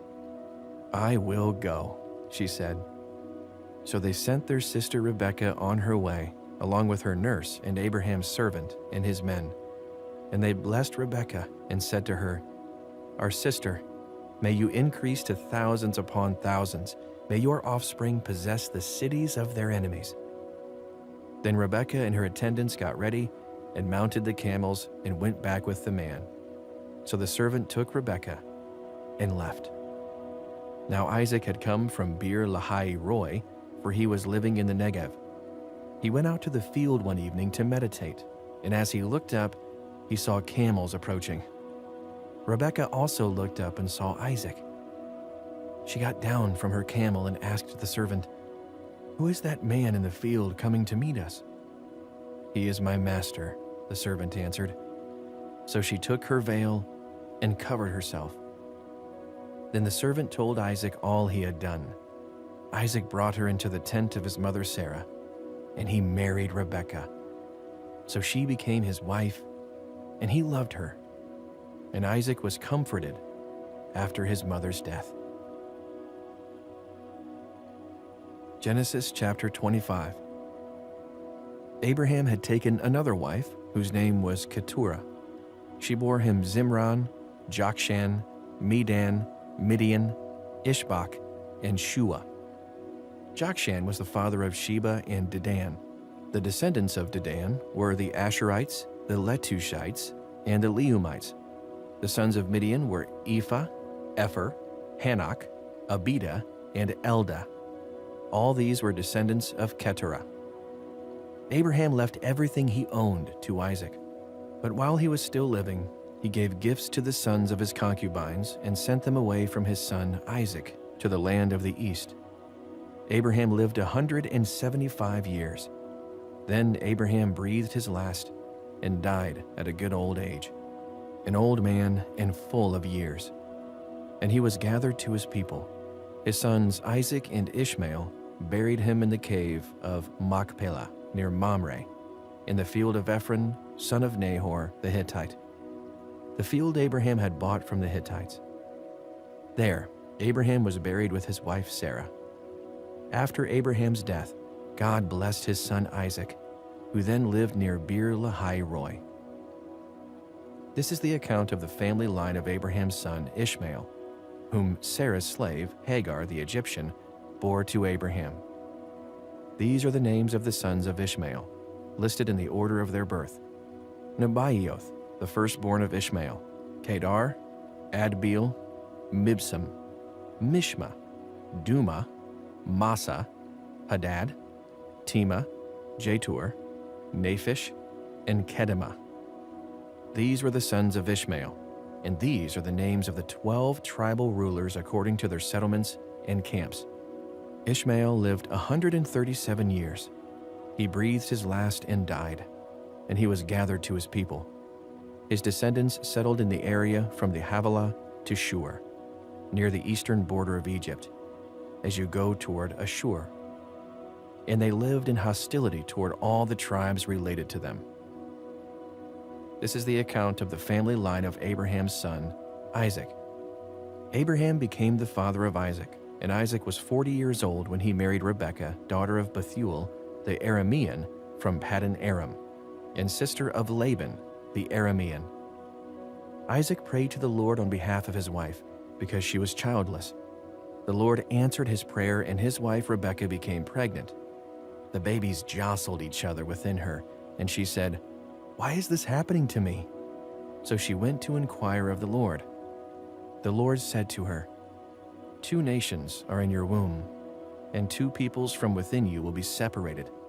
One people will be stronger than the other, and the older will serve the younger." When the time came for her to give birth, there were twin boys in her womb. The first to come out was red, and his whole body was like a hairy garment. So they named him Esau. After this, his brother came out, with his hand grasping Esau's heel. So he was named Jacob. Isaac was 60 years old when Rebekah gave birth to them. The boys grew up, and Esau became a skillful hunter, a man of the open country, while Jacob was content to stay at home among the tents. Isaac, who had a taste for wild game, loved Esau, but Rebekah loved Jacob. Once when Jacob was cooking some stew, Esau came in from the open country, famished. He said to Jacob, "Quick, let me have some of that red stew. I'm famished." That is why he was also called Edom. Jacob replied, "First, sell me your birthright." "Look, I'm about to die," Esau said. "What good is the birthright to me?" But Jacob said, "Swear to me first." So he swore an oath to him, selling his birthright to Jacob. Then Jacob gave Esau some bread and some lentil stew. He ate and drank, and then got up and left. So Esau despised his birthright. Genesis chapter 26. Now there was a famine in the land. besides the previous famine in Abraham's time, and Isaac went to Abimelech, king of the Philistines, in Gerar. The Lord appeared to Isaac and said, "Do not go down to Egypt. Live in the land where I tell you to live.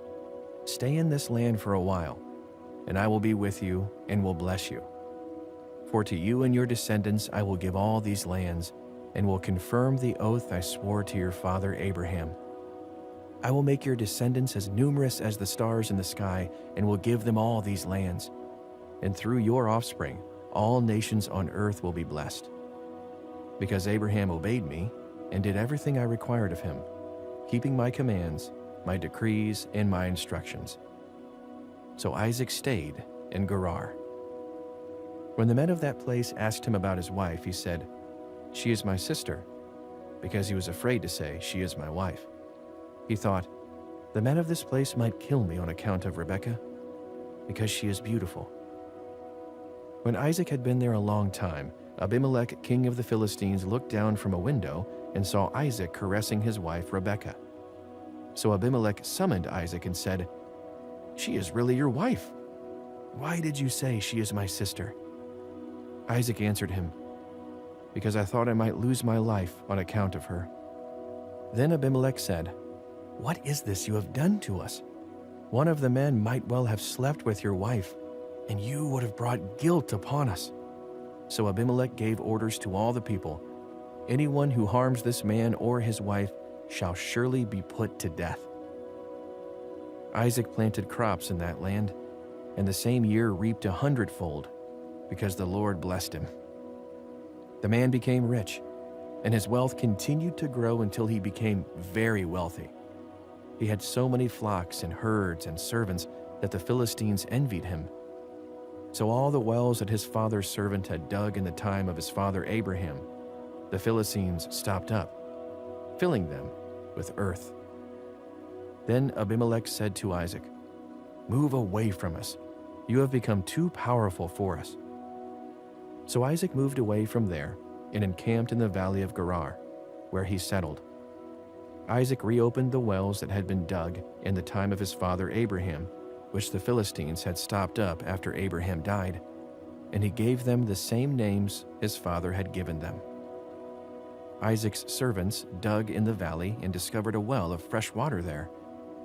But the herders of Gerar quarreled with those of Isaac and said, "The water is ours." So he named the well Esek, because they disputed with him. Then they dug another well, but they quarreled over that one also. So he named it Sitnah. He moved on from there and dug another well, and no one quarreled over it. He named it Rehoboth, saying, "Now the Lord has given us room, and we will flourish in the land." From there he went up to Beersheba. That night the Lord appeared to him and said, "I am the God of your father Abraham. Do not be afraid, for I am with you. I will bless you and will increase the number of your descendants for the sake of my servant Abraham." Isaac built an altar there and called on the name of the Lord. There he pitched his tent, and there his servants dug a well. Meanwhile, Abimelech had come to him from Gerar with Ahazath, his personal advisor, and Phicol, the commander of his forces. Isaac asked them, "Why have you come to me, since you were hostile to me and sent me away?" They answered, "We saw clearly that the Lord was with you, so we said, 'There ought to be a sworn agreement between us and you. Let us make a treaty with you that you will do us no harm, just as we did not harm you, but always treated you well and sent you away peacefully. And now you are blessed by the Lord.'" Isaac then made a feast for them, and they ate and drank. Early the next morning, the men swore an oath to each other. Then Isaac sent them on their way, and they went away peacefully. That day, Isaac's servants came and told him about the well they had dug. They said, "We found water." He called it Sheba, and to this day the name of the town has been Beersheba. When Esau was 40 years old, he married Judith, daughter of Beeri the Hittite, and also Basemath, daughter of Elon the Hittite. They were a source of grief to Isaac and Rebekah. Genesis chapter 27. When Isaac was old and his eyes were so weak that he could no longer see, he called for Esau, his older son, and said to him, "My son." "Here I am," he answered. Isaac said, "I am now an old man and don't know the day of my death. Now then, get your equipment, your quiver and bow, and go out to the open country to hunt some wild game for me. Prepare me the kind of tasty food I like, and bring it to me to eat, so that I may give you my blessing before I die." Now Rebekah was listening as Isaac spoke to his son Esau. When Esau left for the open country to hunt game and bring it back, Rebekah said to her son Jacob, "Look, I overheard your father say to your brother Esau, 'Bring me some game and prepare me some tasty food to eat, so that I may give you my blessing in the presence of the Lord before I die.' Now, my son, listen carefully and do what I tell you. Go out to the flock and bring me 2 choice young goats so I can prepare some tasty food for your father, just the way he likes it. Then take it to your father to eat, so that he may give you his blessing before he dies." Jacob said to Rebekah his mother, "But my brother Esau is a hairy man while I have smooth skin. What if my father touches me? I would appear to be tricking him and would bring down a curse on myself rather than a blessing." His mother said to him, "My son, let the curse fall on me. Just do what I say. Go and get them for me." So he went and got them and brought them to his mother, and she prepared some tasty food just the way his father liked it. Then Rebekah took the best clothes of Esau, her older son, which she had in the house, and put them on her younger son Jacob. She also covered his hands and the smooth part of his neck with the goat skins. Then she handed to her son Jacob the tasty food and the bread she had made. He went to his father and said, "My father?" "Yes, my son," he answered. "Who is it?" Jacob said to his father, "I am Esau, your firstborn. I have done as you told me. Please sit up and eat some of my game, so that you may give me your blessing." Isaac asked his son, "How did you find it so quickly, my son?" "The Lord your God gave me success," he replied. Then Isaac said to Jacob, "Come near so I can touch you, my son, to know whether you really are my son Esau or not." Jacob went close to his father Isaac, who touched him and said, "The voice is the voice of Jacob, but the hands are the hands of Esau." He did not recognize him, for his hands were hairy like those of his brother Esau. So he proceeded to bless him. "Are you really my son Esau?" he asked. "I am," he replied. Then he said, "My son, bring me some of your game to eat, so that I may give you my blessing." Jacob brought it to him, and he ate, and he brought some wine, and he drank. Then his father Isaac said to him, "Come here, my son, and kiss me." So he went to him and kissed him. When Isaac caught the smell of his clothes, he blessed him and said, "Ah, the smell of my son is like the smell of a field that the Lord has blessed. May God give you heaven's dew and earth's richness, an abundance of grain and new wine. May nations serve you and peoples bow down to you. Be Lord over your brothers, and may the sons of your mother bow down to you. May those who curse you be cursed, and those who bless you be blessed."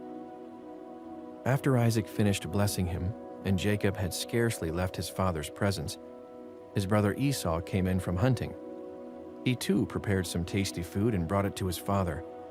Then he said to him, "My father, please sit up and eat some of my game, so that you may give me your blessing." His father Isaac asked him, "Who are you?" "I am your son," he answered, "your firstborn, Esau." Isaac trembled violently and said, "Who was it then that hunted game and brought it to me? I ate it just before you came, and I blessed him, and indeed he will be blessed." When Esau heard his father's words, he burst out with a loud and bitter cry and said to his father, "Bless me, me too, my father." But he said, "Your brother came deceitfully and took your blessing." Esau said, Isn't he rightly named Jacob? This is the second time he has taken advantage of me. He took my birthright, and now he's taking my blessing." Then he asked, "Haven't you reserved any blessing for me?" Isaac answered Esau, "I have made him lord over you, and have made all his relatives his servants, and I have sustained him with grain and new wine. So what can I possibly do for you, my son?" Esau said to his father, "Do you have only one blessing, my father? Bless me too, my father." Then Esau wept aloud. His father Isaac answered him, "Your dwelling will be away from the earth's richness, away from the dew of heaven above. You will live by the sword, and you will serve your brother. But when you grow restless, you will throw his yoke from off your neck." Esau held a grudge against Jacob because of the blessing his father had given him. He said to himself, "The days of mourning for my father are near. Then I will kill my brother Jacob." When Rebekah was told what her older son Esau had said, she sent for her younger son Jacob and said to him, "Your brother Esau is planning to avenge himself by killing you. Now then, my son, do what I say. Flee at once to my brother Laban in Haran. Stay with him for a while until your brother's fury subsides. When your brother is no longer angry with you and forgets what you did to him, I'll send word for you to come back from there. Why should I lose both of you in one day?" Then Rebekah said to Isaac, "I'm disgusted with living because of these Hittite women. If Jacob takes a wife from among the women of this land, from Hittite women like these, my life will not be worth living." Genesis chapter 28. So Isaac called for Jacob and blessed him. Then he commanded him, "Do not marry a Canaanite woman." So at once to Paddan Aram, to the house of your mother's father Bethuel. Take a wife for yourself there, from among the daughters of Laban, your mother's brother. May God Almighty bless you and make you fruitful and increase your numbers until you become a community of peoples. May he give you and your descendants the blessing given to Abraham, so that you may take possession of the land where you now reside as a foreigner, the land God gave to Abraham." Then Isaac sent Jacob on his way, and he went to Paddan Aram, to Laban son of Bethuel, the Aramean, the brother of Rebekah, who is the mother of Jacob and Esau. Now Esau learned that Isaac had blessed Jacob and had sent him to Paddan Aram to take a wife from there, and that when he blessed him, he commanded him, "Do not marry a Canaanite woman," and that Jacob had obeyed his father and mother and had gone to Paddan Aram. Esau then realized how displeasing the Canaanite women were to his father Isaac. So he went to Ishmael and married Mahalath, the sister of Nebaioth, and daughter of Ishmael, son of Abraham, in addition to the wives he already had. Jacob left Beersheba and set out for Haran. When he reached a certain place, he stopped for the night because the sun had set. Taking one of the stones there, he put it under his head and lay down to sleep. He had a dream in which he saw a stairway resting on the earth, with its top reaching to heaven, and the angels of God were ascending and descending on it. There above it stood the Lord, and he said, "I am the Lord, the God of your father Abraham and the God of Isaac. I will give you and your descendants the land on which you are lying. Your descendants will be like the dust of the earth, and you will spread out to the west and to the east, to the north and to the south. All peoples on earth will be blessed through you and your offspring. I am with you, and will watch over you wherever you go, and I will bring you back to this land. I will not leave you until I have done what I have promised you." When Jacob awoke from his sleep, he thought, "Surely the Lord is in this place, and I was not aware of it." He was afraid and said, "How awesome is this place! This is none other than the house of God. This is the gate of heaven." Early the next morning, Jacob took the stone he had placed under his head and set it up as a pillar and poured oil on top of it. He called that place Bethel, though the city used to be called Luz. Then Jacob made a vow, saying, "If God will be with me and will watch over me on this journey I am taking, and will give me food to eat and clothes to wear, so that I return safely to my father's household, then the Lord will be my God, and this stone that I have set up as a pillar will be God's house. And of all that you give me, I will give you a tenth." Genesis chapter 29. Then Jacob continued on his journey and came to the land of the eastern peoples. There he saw a well in the open country, with 3 flocks of sheep lying near it because the flocks were watered from that well. The stone over the mouth of the well was large. When all the flocks were gathered there, the shepherds would roll away the stone from the well's mouth and water the sheep. Then they would return the stone to its place over the mouth of the well. Jacob asked the shepherds, "My brothers, where are you from?" "We're from Haran," they replied. He said to them, "Do you know Laban, Nahor's grandson?" "Yes, we know him," they answered. Then Jacob asked them, "Is he well?" "Yes, he is," they said, "and here comes his daughter Rachel with the sheep." "Look," he said, "the sun is still high. It is not time for the flocks to be gathered. Water the sheep and take them back to pasture." "We can't," they replied, "until all the flocks are gathered and the stone has been rolled away from the mouth of the well. Then we will water the sheep." While he was still talking with them, Rachel came with her father's sheep, for she was a shepherd. When Jacob saw Rachel, daughter of his uncle Laban, and Laban's sheep, he went over and rolled the stone away from the mouth of the well and watered his uncle's sheep. Then Jacob kissed Rachel and began to weep aloud. He had told Rachel that he was a relative of her father and a son of Rebekah. So she ran and told her father. As soon as Laban heard the news about Jacob, his sister's son, he hurried to meet him. He embraced him and kissed him and brought him to his home. And there Jacob told him all these things. Then Laban said to him, "You are my own flesh and blood." After Jacob had stayed with him for a whole month, Laban said to him, "Just because you are a relative of mine, should you work for me for nothing? Tell me what your wages should be." Now Laban had 2 daughters. The name of the older was Leah, and the name of the younger was Rachel. Leah had weak eyes, but Rachel had a lovely figure and was beautiful. Jacob was in love with Rachel and said, "I'll work for you 7 years in return for your younger daughter Rachel." Laban said, "It's better that I give her to you than to some other man. Stay here with me." So Jacob served 7 years to get Rachel, but they seemed like only a few days to him because of his love for her. Then Jacob said to Laban, "Give me my wife. My time is completed, and I want to make love to her." So Laban brought together all the people of the place and gave a feast.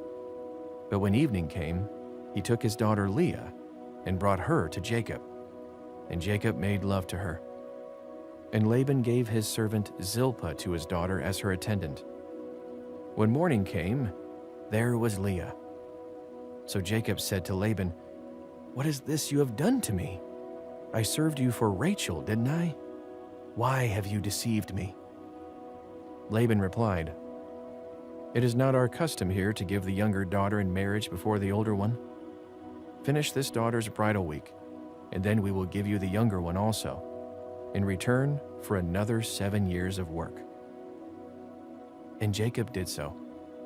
He finished the week with Leah, and then Laban gave him his daughter Rachel to be his wife. Laban gave his servant Bilhah to his daughter Rachel as her attendant. Jacob made love to Rachel also, and his love for Rachel was greater than his love for Leah, and he worked for Laban another 7 years. When the Lord saw that Leah was not loved, he enabled her to conceive, but Rachel remained childless. Leah became pregnant and gave birth to a son. She named him Reuben, for she said, "It is because the Lord has seen my misery. Surely my husband will love me now." She conceived again, and when she gave birth to a son, she said, Because the Lord has heard that I am not loved, he gave me this one too." So she named him Simeon. Again she conceived, and when she gave birth to a son, she said, "Now at last my husband will become attached to me, because I have borne him 3 sons." So he was named Levi. She conceived again, and when she gave birth to a son, she said, "This time I will praise the Lord." So she named him Judah. Then she stopped having children. Genesis chapter 30. When Rachel saw that she was not bearing Jacob any children, she became jealous of her sister. So she said to Jacob, "Give me children, or I'll die." Jacob became angry with her and said, "Am I in the place of God, who has kept you from having children?" Then she said, "Here is Bilhah, my servant.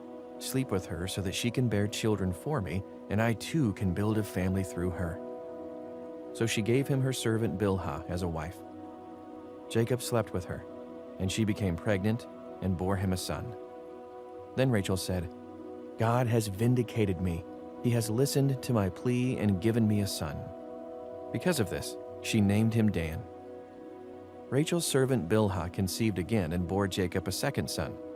Then Rachel said, "I have had a great struggle with my sister, and I have won." So she named him Naphtali. When Leah saw that she had stopped having children, she took her servant Zilpah and gave her to Jacob as a wife.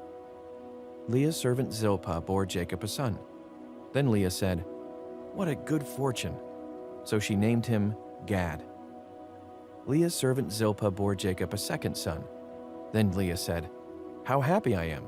The women will call me happy." So she named him Asher. During wheat harvest, Reuben went out into the fields and found some mandrake plants, which he brought to his mother Leah. Rachel said to Leah, "Please give me some of your son's mandrakes." But she said to her, "Wasn't it enough that you took away my husband? Will you take my son's mandrakes too?" "Very well," Rachel said.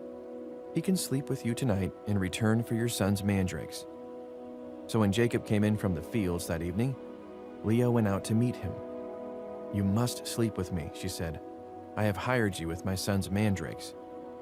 So he slept with her that night. God listened to Leah, and she became pregnant and bore Jacob a 5th son. Then Leah said, "God has rewarded me for giving my servant to my husband." So she named him Issachar. Leah conceived again and bore Jacob a 6th son. Then Leah said, "God has presented me with a precious gift. This time my husband will treat me with honor, because I have borne him 6 sons." So she named him Zebulun. Sometime later she gave birth to a daughter and named her Dinah. Then God remembered Rachel. He listened to her and enabled her to conceive. She became pregnant and gave birth to a son and said, "God has taken away my disgrace." She named him Joseph and said, "May the Lord add to me another son." After Rachel gave birth to Joseph, Jacob said to Laban, "Send me on my way, so I can go back to my own homeland. Give me my wives and children, for whom I have served you, and I will be on my way. You know how much work I've done for you." But Laban said to him, "If I have found favor in your eyes, please stay. I have learned by divination that the Lord has blessed me because of you." He added, "Name your wages, and I will pay them." Jacob said to him, "You know how I have worked for you and how your livestock has fared under my care. The little you had before I came has increased greatly, and the Lord has blessed you wherever I have been. But now, when may I do something for my own household?" "What shall I give you?" he asked. "Don't give me anything," Jacob replied. "But if you will do this one thing for me, I will go on tending your flocks and watching over them. Let me go through all your flocks today and remove from them every speckled or spotted sheep, every dark-colored lamb, and every spotted or speckled goat. They will be my wages. And my honesty will testify for me in the future. Whenever you check on the wages you have paid me, any goat in my possession that is not speckled or spotted, or any lamb that is not dark-colored, will be considered stolen." "Agreed," said Laban. "Let it be as you have said." That same day, he removed all the male goats that were streaked or spotted, and all the speckled or spotted female goats, all that had white on them, and all the dark-colored lambs, and he placed them in the care of his sons. Then he put a 3-day journey between himself and Jacob, while Jacob continued to tend the rest of Laban's flocks. Jacob, however, took fresh-cut branches from poplar, almond, and plane trees and made white stripes on them by peeling the bark and exposing the white inner wood of the branches. Then he placed the peeled branches in all the watering troughs so that they would be directly in front of the flocks when they came to drink. When the flocks were in heat and came to drink, they mated in front of the branches, and they bore young that were streaked or speckled or spotted.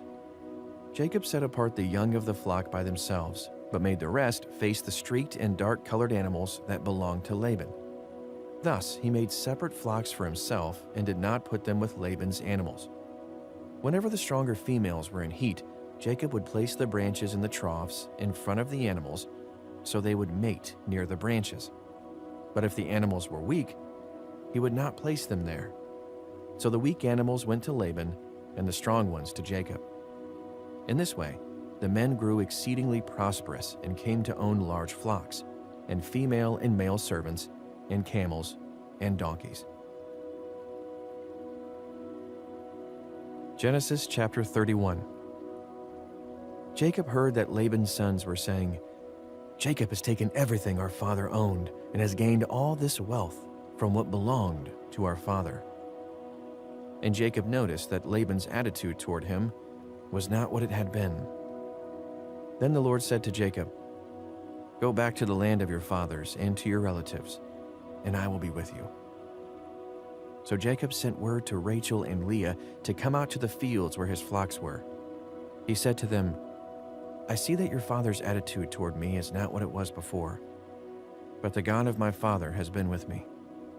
You know that I've worked for your father with all my strength, yet your father has cheated me by changing my wages 10 times. However, God has not allowed him to harm me. If he said, 'The speckled ones will be your wages,' then all the flocks gave birth to speckled young. And if he said, 'The streaked ones will be your wages,' then all the flocks bore streaked young.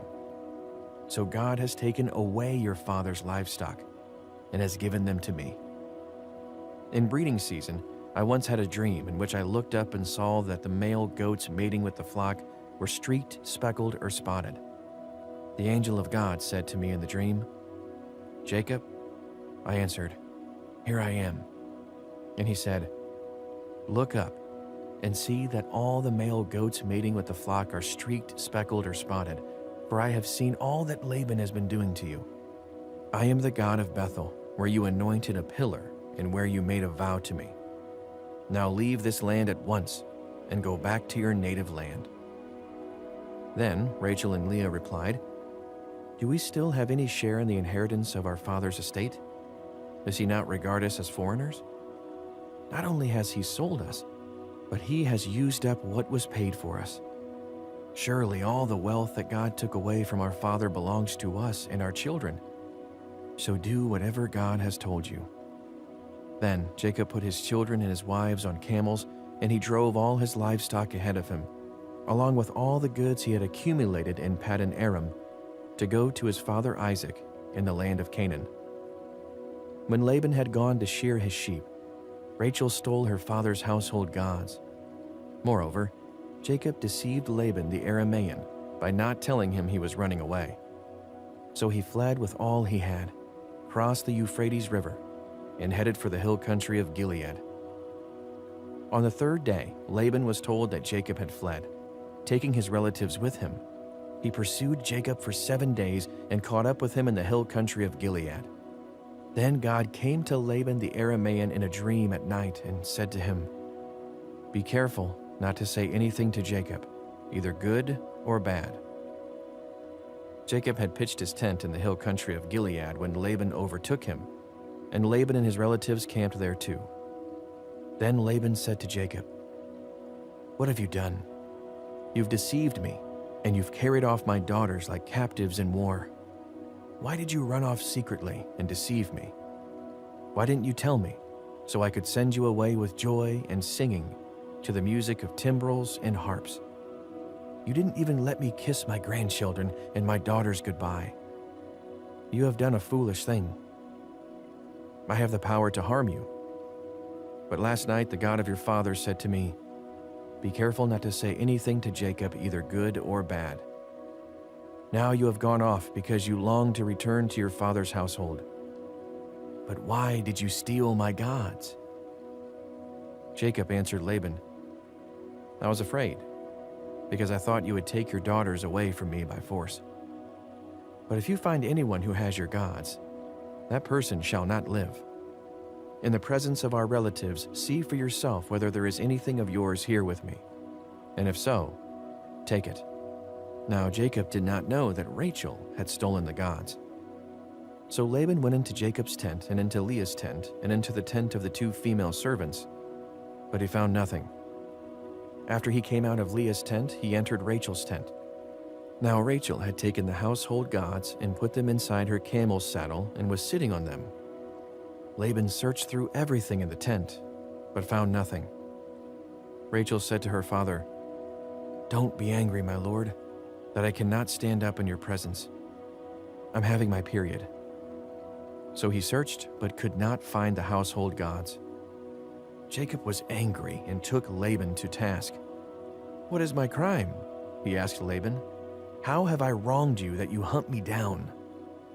Now that you have searched through all my goods, what have you found that belongs to your household? Put it here in front of your relatives and mine, and let them judge between the 2 of us. I have been with you for 20 years now. Your sheep and goats have not miscarried, nor have I eaten rams from your flocks. I did not bring you animals torn by wild beasts. I bore the loss myself. And you demanded payment from me for whatever was stolen by day or night. This was my situation. The heat consumed me in the daytime, and the cold at night, and sleep fled from my eyes. It was like this for the 20 years I was in your household. I worked for you 14 years for your 2 daughters, and 6 years for your flocks, and you changed my wages 10 times. If the God of my father, the God of Abraham, and the fear of Isaac had not been with me, you would surely have sent me away empty-handed. But God has seen my hardship and the toil of my hands, and last night he rebuked you. Laban answered Jacob, The women are my daughters. The children are my children, and the flocks are my flocks. All you see is mine. Yet what can I do today about these daughters of mine, or about the children they have borne? Come now, let's make a covenant, you and I, and let it serve as a witness between us. So Jacob took a stone and set it up as a pillar. He said to his relatives, Gather some stones. So they took stones and piled them in a heap, and they ate there by the heap. Laban called it Jegar-Sahadutha, and Jacob called it Galeed. Laban said, This heap is a witness between you and me today. That is why it was called Galeed.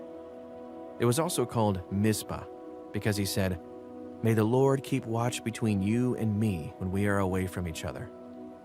If you mistreat my daughters, or if you take any wives besides my daughters, even though no one is with us, remember that God is a witness between you and me. Laban also said to Jacob, Here is this heap, and here is this pillar I have set up between you and me. This heap is a witness, and this pillar is a witness, that I will not go past this heap to your side to harm you, and that you will not go past this heap and pillar to my side to harm me. May the God of Abraham and the God of Nahor, the God of their father, judge between us. So Jacob took an oath in the name of the fear of his father Isaac. He offered a sacrifice there in the hill country and invited his relatives to a meal. After they had eaten, they spent the night there. Early the next morning, Laban kissed his grandchildren and his daughters and blessed them. Then he left and returned home. Genesis chapter 32. Jacob also went on his way, and the angels of God met him. When Jacob saw them, he said, "This is the camp of God." So he named that place Mahanaim. Jacob sent messengers ahead of him to his brother Esau in the land of Seir, the country of Edom. He instructed them, "This is what you are to say to my lord Esau. Your servant Jacob says, I have been staying with Laban and have remained there until now. I have cattle and donkeys, sheep and goats, male and female servants. Now I am sending this message to my lord, that I may find favor in your eyes." When the messengers returned to Jacob, they said, "We went to your brother Esau, and now he is coming to meet you, and 400 men are with him." In great fear and distress, Jacob divided the people who were with him into two groups, and the flocks and herds and camels as well. He thought, if Esau comes and attacks one group, the group that is left may escape. Then Jacob prayed, "O God of my father Abraham, God of my father Isaac, Lord, you who said to me, 'Go back to your country and your relatives, and I will make you prosper.' I am unworthy of all the kindness and faithfulness you have shown your servant. I had only my staff when I crossed this Jordan, but now I have become two camps. Save me, I pray, from the hand of my brother Esau, for I am afraid he will come and attack me, and also the mothers with their children. But you have said, I will surely make you prosper and will make your descendants like the sand of the sea, which cannot be counted." He spent the night there, and from what he had with him, he selected a gift for his brother Esau: 200 female goats and 20 male goats, 200 ewes and 20 rams, 30 female camels with their young, 40 cows and 10 bulls, and 20 female donkeys and 10 male donkeys. He put them in the care of his servants, each herd by itself, and said to his servants, "Go ahead of me, and keep some space between the herds." He instructed the one in the lead, "When my brother Esau meets you and asks, 'Who do you belong to? And where are you going? And who owns all these animals in front of you?' Then you are to say, 'They belong to your servant Jacob. They are a gift sent to my lord Esau, and he is coming behind us.'" He also instructed the second, the third, and all the others who followed the herds, "You are to say the same thing to Esau when you meet him, and be sure to say, 'Your servant Jacob is coming behind us.'" For he thought, "I will pacify him with these gifts I am sending on ahead. Later, when I see him, perhaps he will receive me." So Jacob's gifts went on ahead of him, but he himself spent the night in the camp. That night, Jacob got up and took his 2 wives, his 2 female servants, and his 11 sons, and crossed the ford of the Jabbok. After he had sent them across the stream, he sent over all his possessions. So Jacob was left alone, and a man wrestled with him till daybreak. When the man saw that he could not overpower him, he touched the socket of Jacob's hip, so that his hip was wrenched as he wrestled with the man. Then the man said, "Let me go, for it is daybreak." But Jacob replied, "I will not let you go unless you bless me." The man asked him, "What is your name?" "Jacob," he answered. Then the man said, "Your name will no longer be Jacob, but Israel, because you have struggled with God and with humans and have overcome." Jacob said, "Please tell me your name." But he replied, "Why do you ask my name?" Then he blessed him there. So Jacob called the place Peniel, saying, "It is because I saw God face to face, and yet my life was spared." The sun rose above him as he passed Peniel, and he was limping because of his hip. Therefore, to this day, the Israelites do not eat the tendon attached to the socket of the hip, because the socket of Jacob's hip was touched near the tendon. Genesis chapter 33. Jacob looked up, and there was Esau, coming with his 400 men. So he divided the children among Leah, Rachel, and the 2 female servants. He put the female servants and their children in front, Leah and her children next, and Rachel and Joseph in the rear. He himself went on ahead and bowed down to the ground 7 times as he approached his brother. But Esau ran to meet Jacob and embraced him. He threw his arms around his neck and kissed him, and they wept. Then Esau looked up and saw the women and children. "Who are these with you?" he asked. Jacob answered, "They are the children God has graciously given your servant." Then the female servants and their children approached and bowed down. Next, Leah and her children came and bowed down. Last of all came Joseph and Rachel, and they too bowed down. Esau asked, "What's the meaning of all these flocks and herds I met?" "To find favor in your eyes, my lord," he said. But Esau said, "I already have plenty, my brother. Keep what you have for yourself." "No, please," said Jacob. "If I have found favor in your eyes, accept this gift from me. For to see your face is like seeing the face of God. Now that you have received me favorably, please accept the present that was brought to you, for God has been gracious to me, and I have all I need." And because Jacob insisted, Esau accepted it. Then Esau said, "Let us be on our way. I'll accompany you." But Jacob said to him, "My Lord knows that the children are tender and that I must care for the ewes and cows that are nursing their young. If they are driven hard just one day, all the animals will die. So let my Lord go on ahead of his servant, while I move along slowly at the pace of the flocks and herds before me and the pace of the children, until I come to my Lord in Seir." Esau said, "Then let me leave some of my men with you." "But why do that?" Jacob asked. "Just let me find favor in the eyes of my Lord." So that day, Esau started on his way back to Seir. Jacob, however, went to Succoth, where he built a place for himself and made shelters for his livestock. That is why the place is called Succoth. After Jacob came from Paddan Aram, he arrived safely at the city of Shechem in Canaan and camped within sight of the city. For 100 pieces of silver, he bought from the sons of Hamor, the father of Shechem, the plot of ground where he pitched his tent. There he set up an altar and called it El Elohe, Israel. Genesis chapter 34. Now Dinah, the daughter Leah had borne to Jacob, went out to visit the women of the land.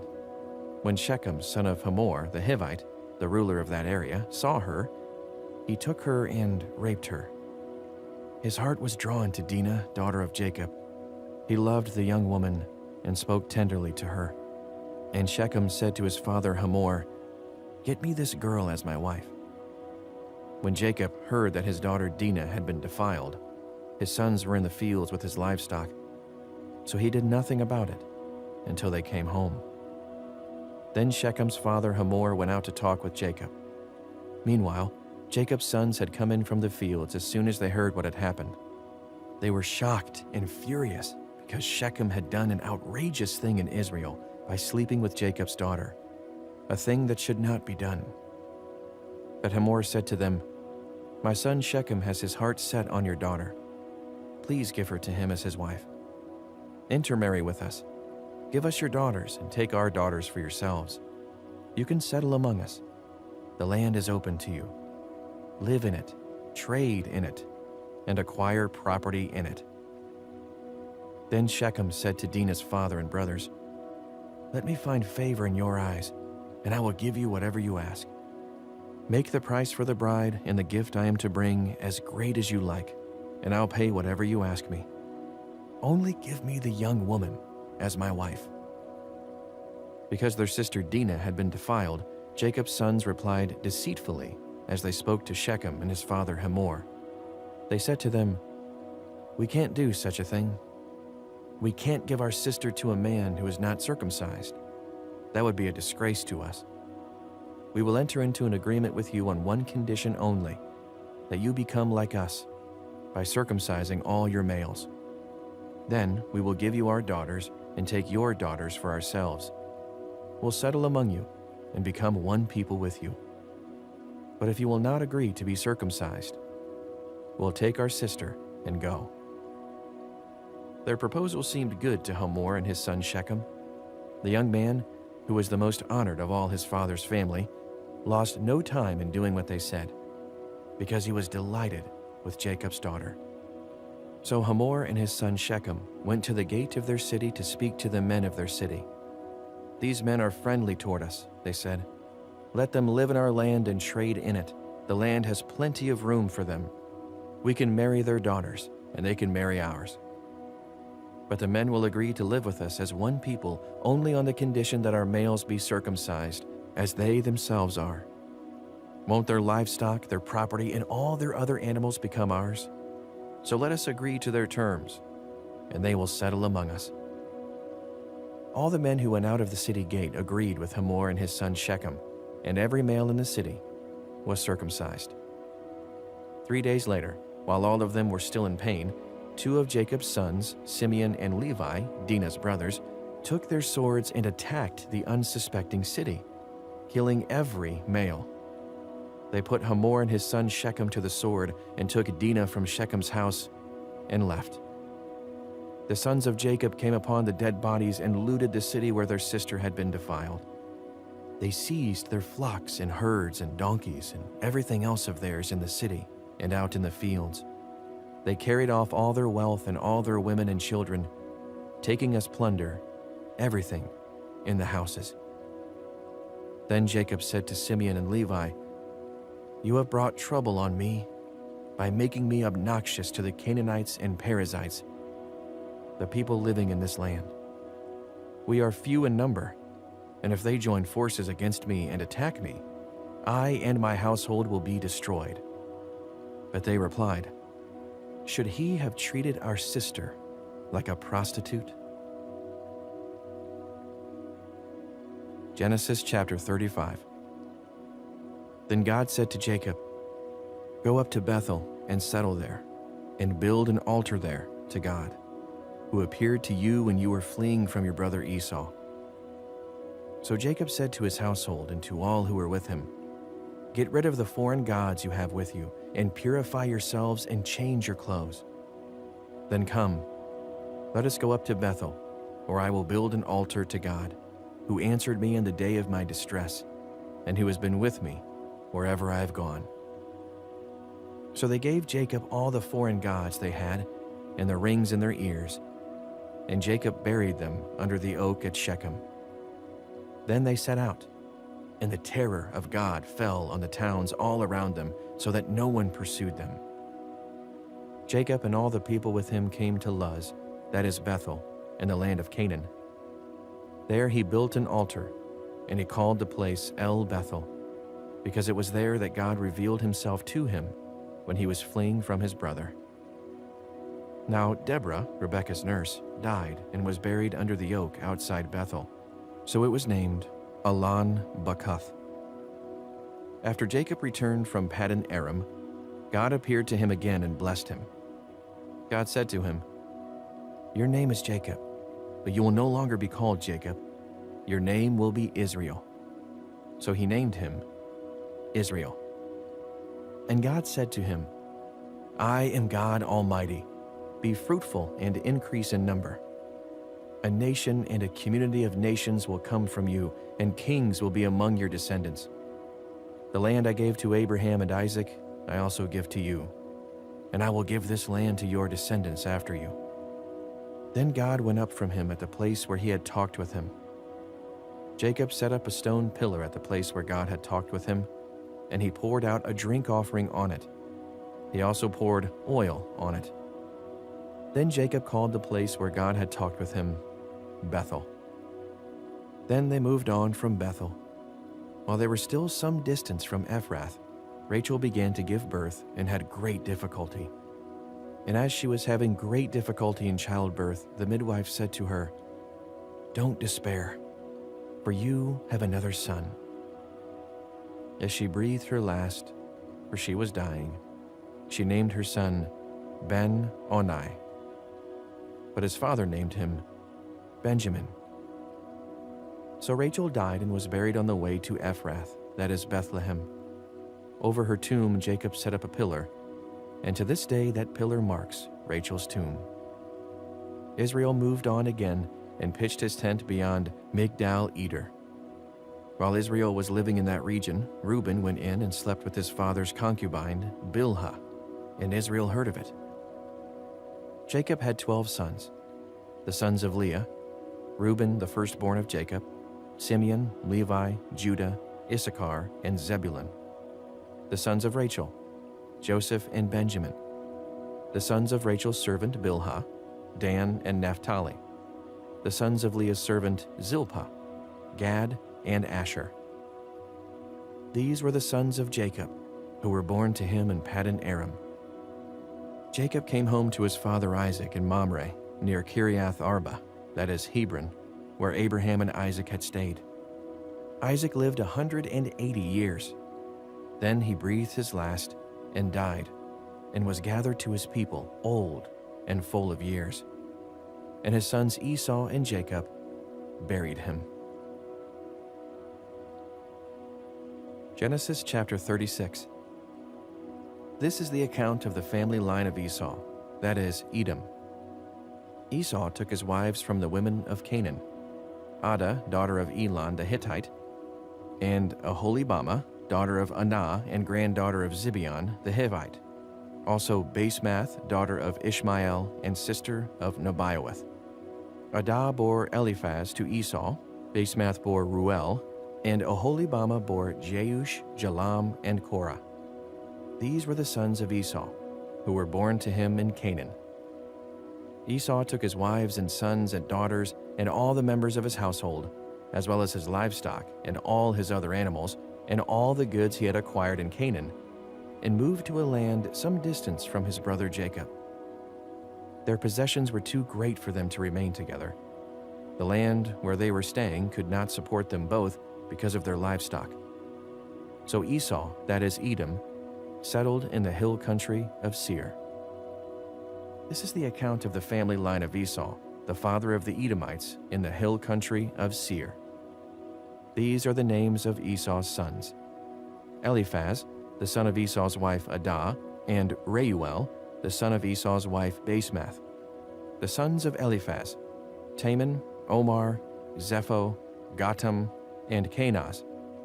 Esau's son Eliphaz also had a concubine named Timnah, who bore him Amalek.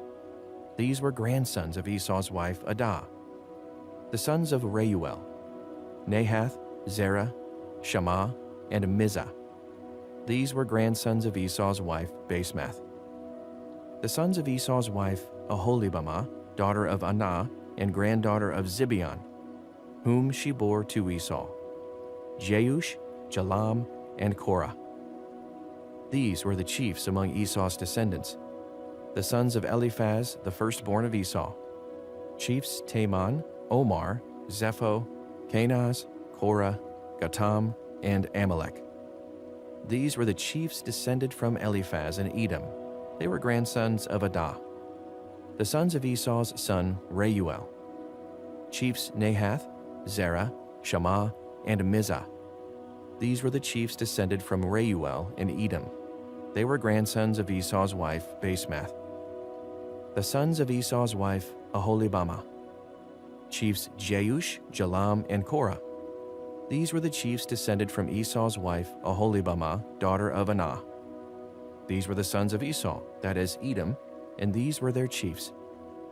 These were the sons of Seir the Horite, who were living in the region: Lotan, Shobal, Zibeon, Anah, Dishon, Ezer, and Dishan. These sons of Seir in Edom were Horite chiefs. The sons of Lotan: Hori and Homam. Timnah was Lotan's sister. The sons of Shobal: Alvan, Manahath, Ebal, Shepho, and Onam.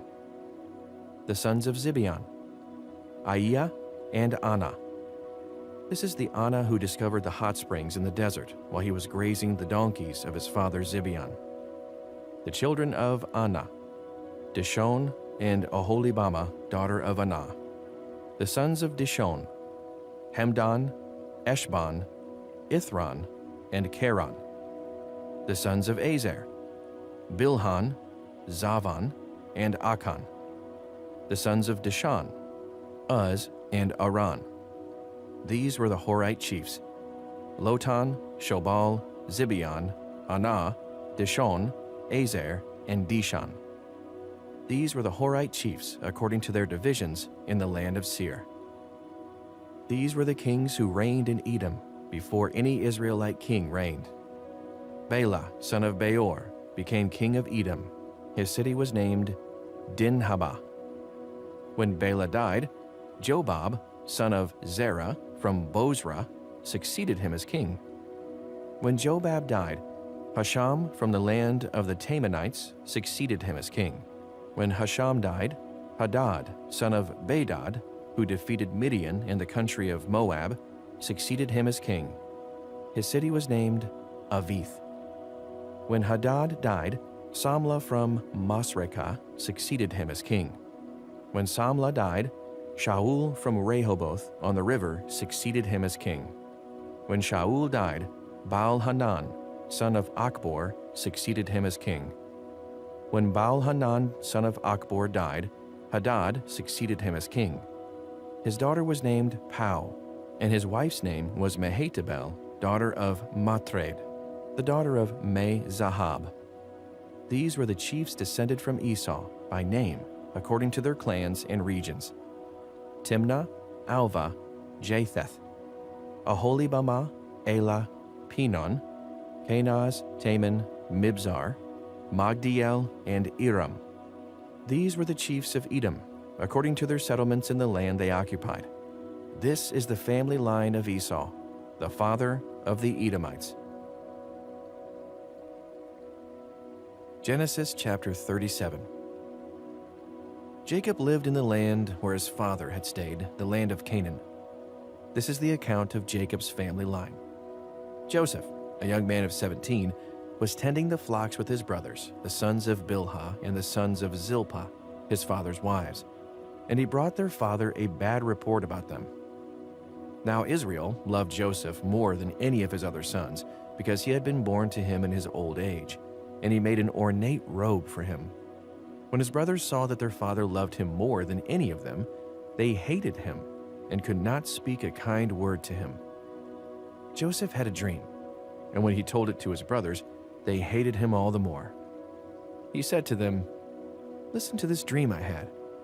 We were binding sheaves of grain out in the field when suddenly my sheaf rose and stood upright, while your sheaves gathered around mine and bowed down to it." His brothers said to him, "Do you intend to reign over us? Will you actually rule us?" And they hated him all the more because of his dream and what he had said. Then he had another dream, and he told it to his brothers. "Listen," he said, "I had another dream, and this time the sun and moon and 11 stars were bowing down to me." When he told his father as well as his brothers, his father rebuked him and said, "What is this dream you had? Will your mother and I and your brothers actually come and bow down to the ground before you?" His brothers were jealous of him, but his father kept the matter in mind. Now his brothers had gone to graze their father's flocks near Shechem, and Israel said to Joseph, "As you know, your brothers are grazing the flocks near Shechem. Come, I'm going to send you to them." "Very well," he replied. So he said to him, "Go and see if all is well with your brothers and with the flocks, and bring word back to me." Then he sent him off from the valley of Hebron. When Joseph arrived at Shechem, a man found him wandering around in the fields and asked him, "What are you looking for?" He replied, "I'm looking for my brothers. Can you tell me where they are grazing their flocks?" "They have moved on from here," the man answered. "I heard them say, 'Let's go to Dothan.'" So Joseph went after his brothers and found them near Dothan. But they saw him in the distance, and before he reached them, they plotted to kill him. "Here comes that dreamer," they said to each other. "Come now, let's kill him and throw him into one of these cisterns and say that a ferocious animal devoured him. Then we'll see what comes of his dreams." When Reuben heard this, he tried to rescue him from their hands. "Let's not take his life," he said. "Don't shed any blood. Throw him into this cistern here in the wilderness, and don't lay a hand on him." Reuben said this to rescue him from them and take him back to his father. So when Joseph came to his brothers, they stripped him of his robe, the ornate robe he was wearing, and they took him and threw him into the cistern. The cistern was empty. There was no water in it. As they sat down to eat their meal, they looked up and saw a caravan of Ishmaelites coming from Gilead. Their camels were loaded with spices, balm, and myrrh, and they were on their way to take them down to Egypt. Judah said to his brothers, "What will we gain if we kill our brother and cover up his blood? Come, let's sell him to the Ishmaelites and not lay our hands on him. After all, he is our brother, our own flesh and blood." His brothers agreed. So when the Midianite merchants came by, his brothers pulled Joseph up out of the cistern and sold him for 20 shekels of silver to the Ishmaelites, who took him to Egypt. When Reuben returned to the cistern and saw that Joseph was not there, he tore his clothes. He went to his brothers and said, "The boy isn't there. Where can I turn now?" Then they got Joseph's robe, slaughtered a goat, and dipped the robe in the blood. They took the ornate robe back to their father and said, "We found this. Examine it to see whether it is your son's robe." He recognized it and said, "It is my son's robe. Some ferocious animal has devoured him. Joseph has surely been torn to pieces." Then Jacob tore his clothes, put on sackcloth, and mourned for his son many days. All his sons and daughters came to comfort him, but he refused to be comforted. "No," he said, "I will continue to mourn until I join my son in the grave." So his father wept for him. Meanwhile, the Midianites sold Joseph in Egypt to Potiphar, one of Pharaoh's officials, the captain of the guard. Genesis chapter 38. At that time, Judah left his brothers and went down to stay with a man of Adullam named Hira. There, Judah met the daughter of a Canaanite man named Shua. He married her and made love to her. She became pregnant and gave birth to a son, who was named She conceived again and gave birth to a son and named him Onan. She gave birth to still another son and named him Shelah. It was at Kezib that she gave birth to him. Judah got a wife for his firstborn, and her name was Tamar. But Judah's firstborn, was wicked in the Lord's sight. So the Lord put him to death. Then Judah said to Onan, "Sleep with your brother's wife and fulfill your duty to her as a brother-in-law to raise up offspring for your brother." But Onan knew that the child would not be his. So whenever he slept with his brother's wife, he spilled his semen on the ground to keep from providing offspring for his brother. What he did was wicked in the Lord's sight. So the Lord put him to death also. Judah then said to his daughter-in-law Tamar, "Live as a widow in your father's household until my son Shelah grows up." For he thought, "He may die too, just like his brothers." So Tamar went to live in her father's household. After a long time, Judah's wife, the daughter of Shua, died. When Judah had recovered from his grief, he went up to Timnah, to the men who were shearing his sheep, and his friend Hira, the Adullamite, went with him. When Tamar was told, "Your father-in-law is on his way to Timnah to shear his sheep," she took off her widow's clothes, covered herself with a veil to disguise herself, and then sat down at the entrance of Enaim, which is on the road to Timnah. For she saw that, though Shelah had now grown up, she had not been given to him as his wife. When Judah saw her, he thought she was a prostitute, for she had covered her face. Not realizing that she was his daughter-in-law, he went over to her by the roadside and said, "Come now, let me sleep with you." "And what will you give me to sleep with you?" she asked. "I'll send you a young goat from my flock," he said. "Will you give me something as a pledge until you send it?" she asked. He said, "What pledge should I give you?" "Your seal and its cord, and the staff in your hand," she answered. So he gave them to her and slept with her, and she became pregnant by him. After she left, she took off her veil and put on her widow's clothes again. Meanwhile, Judah sent the young goat by his friend, the Adullamite, in order to get his pledge back from the woman. But he did not find her.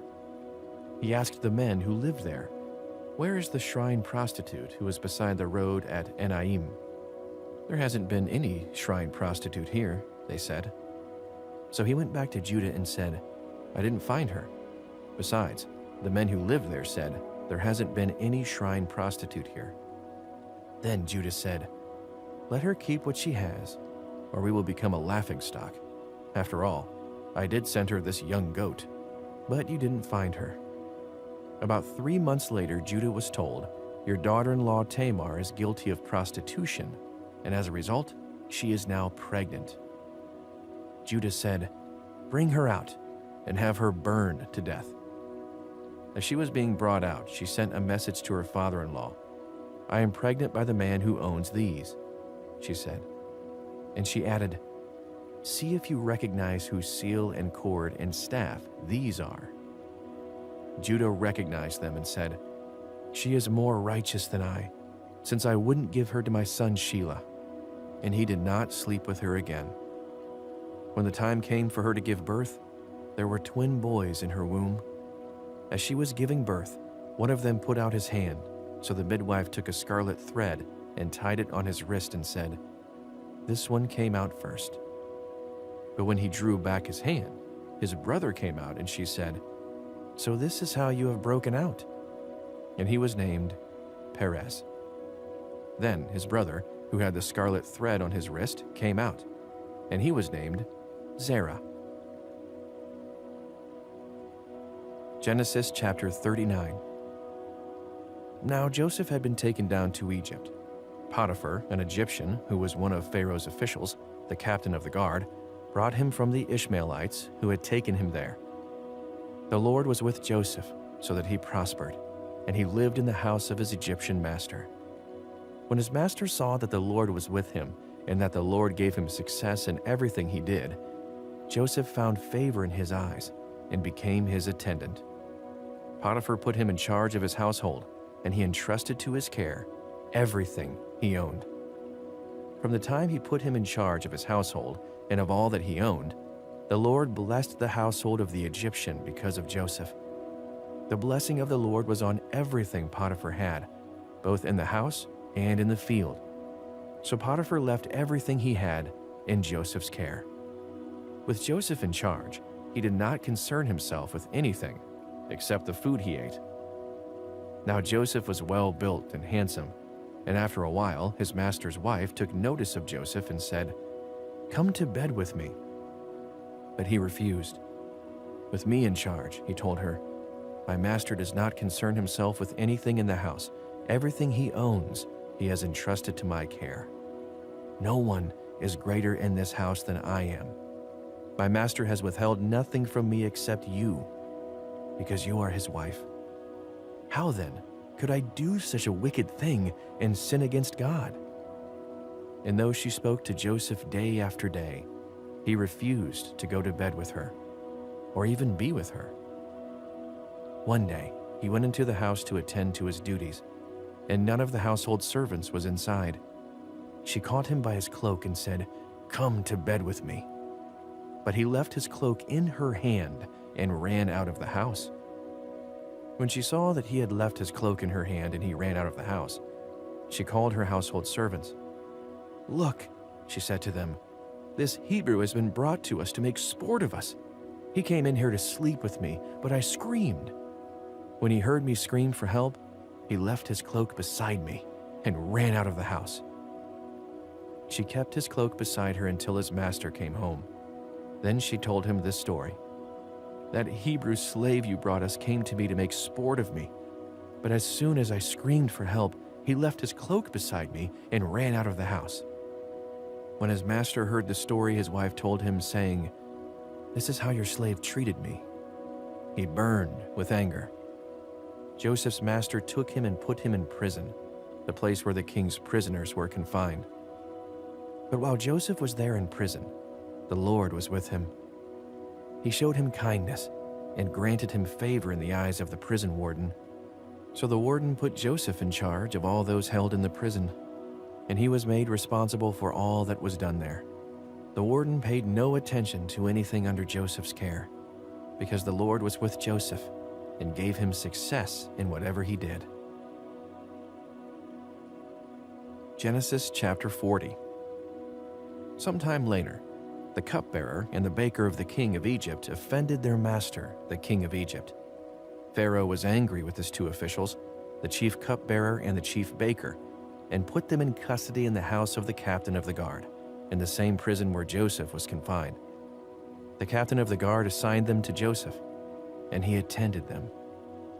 After they had been in custody for some time, each of the two men, the cupbearer and the baker of the king of Egypt, who were being held in prison, had a dream the same night, and each dream had a meaning of its own. When Joseph came to them the next morning, he saw that they were dejected. So he asked Pharaoh's officials who were in custody with him in his master's house, "Why do you look so sad today?" "We both had dreams," they answered, "but there is no one to interpret them." Then Joseph said to them, "Do not interpretations belong to God? Tell me your dreams." So the chief cupbearer told Joseph his dream. He said to him, "In my dream, I saw a vine in front of me, and on the vine were 3 branches. As soon as it budded, it blossomed, and its clusters ripened into grapes. Pharaoh's cup was in my hand, and I took the grapes, squeezed them into Pharaoh's cup, and put the cup in his hand." "This is what it means," Joseph said to him. "The 3 branches are 3 days. Within 3 days, Pharaoh will lift up your head and restore you to your position, and you will put Pharaoh's cup in his hand, just as you used to do when you were his cupbearer. But when all goes well for you, remember me and show me kindness. Mention me to Pharaoh and get me out of this prison. I was forcibly carried off from the land of the Hebrews, and even here I have done nothing to deserve being put in a dungeon." When the chief baker saw that Joseph had given a favorable interpretation, he said to Joseph, "I too had a dream. On my head were 3 baskets of bread.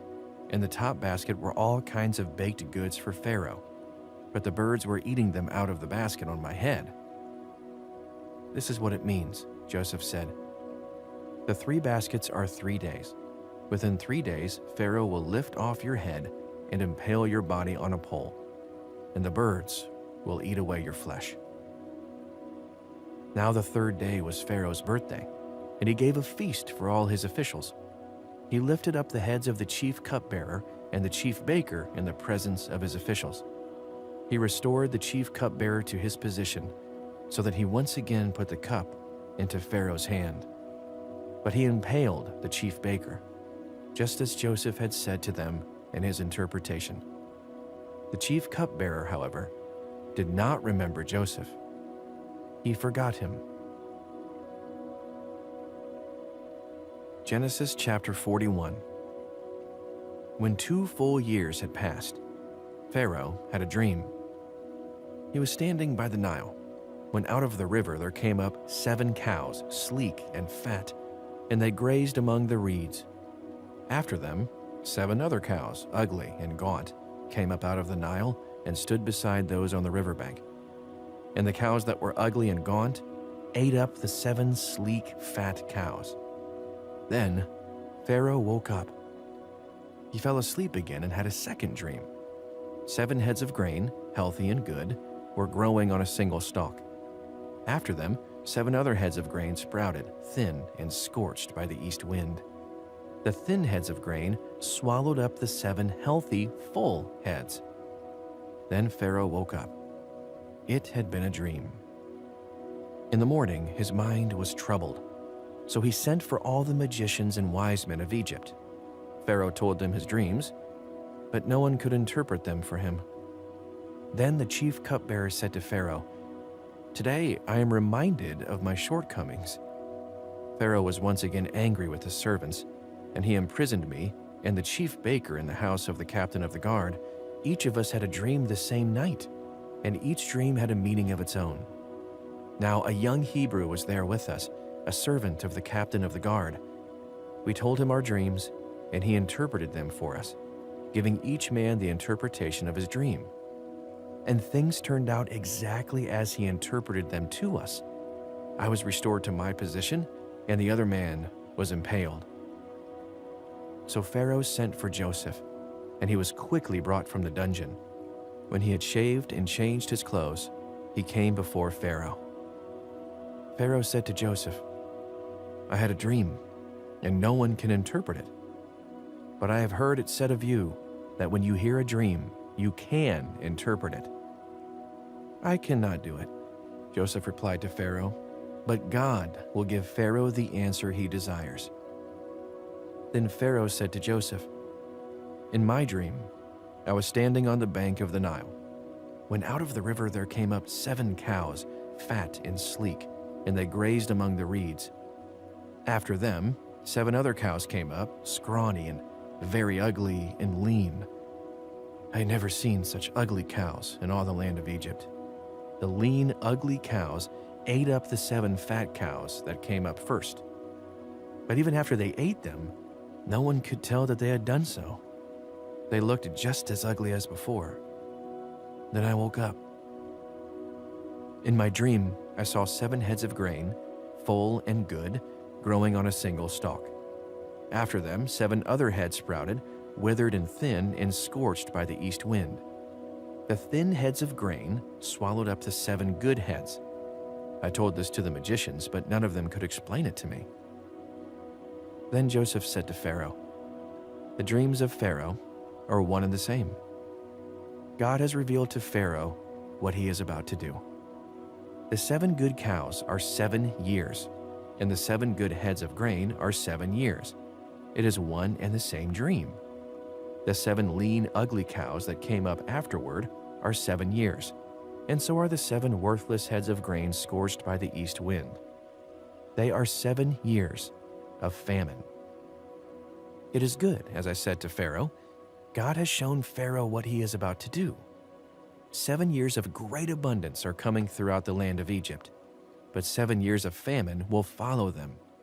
Then all the abundance in Egypt will be forgotten, and the famine will ravage the land. The abundance in the land will not be remembered because the famine that follows it will be so severe." The reason the dream was given to Pharaoh in 2 forms is that the matter has been firmly decided by God, and God will do it soon. And now, let Pharaoh look for a discerning and wise man and put him in charge of the land of Egypt. Let Pharaoh appoint commissioners over the land to take 1/5 of the harvest of Egypt during the 7 years of abundance. They should collect all the food of these good years that are coming and store up the grain under the authority of Pharaoh to be kept in the cities for food. This food should be held in reserve for the country, to be used during the 7 years of famine that will come upon Egypt, so that the country may not be ruined by the famine." The plan seemed good to Pharaoh and to all his officials. So Pharaoh asked them, "Can we find anyone like this man, one in whom is the Spirit of God?" Then Pharaoh said to Joseph, "Since God has made all this known to you, there is no one so discerning and wise as you. You should be in charge of my palace, and all my people are to submit to your orders. Only with respect to the throne will I be greater than you." So Pharaoh said to Joseph, "I hereby put you in charge of the whole land of Egypt." Then Pharaoh took his signet ring from his finger and put it on Joseph's finger. He dressed him in robes of fine linen and put a gold chain around his neck.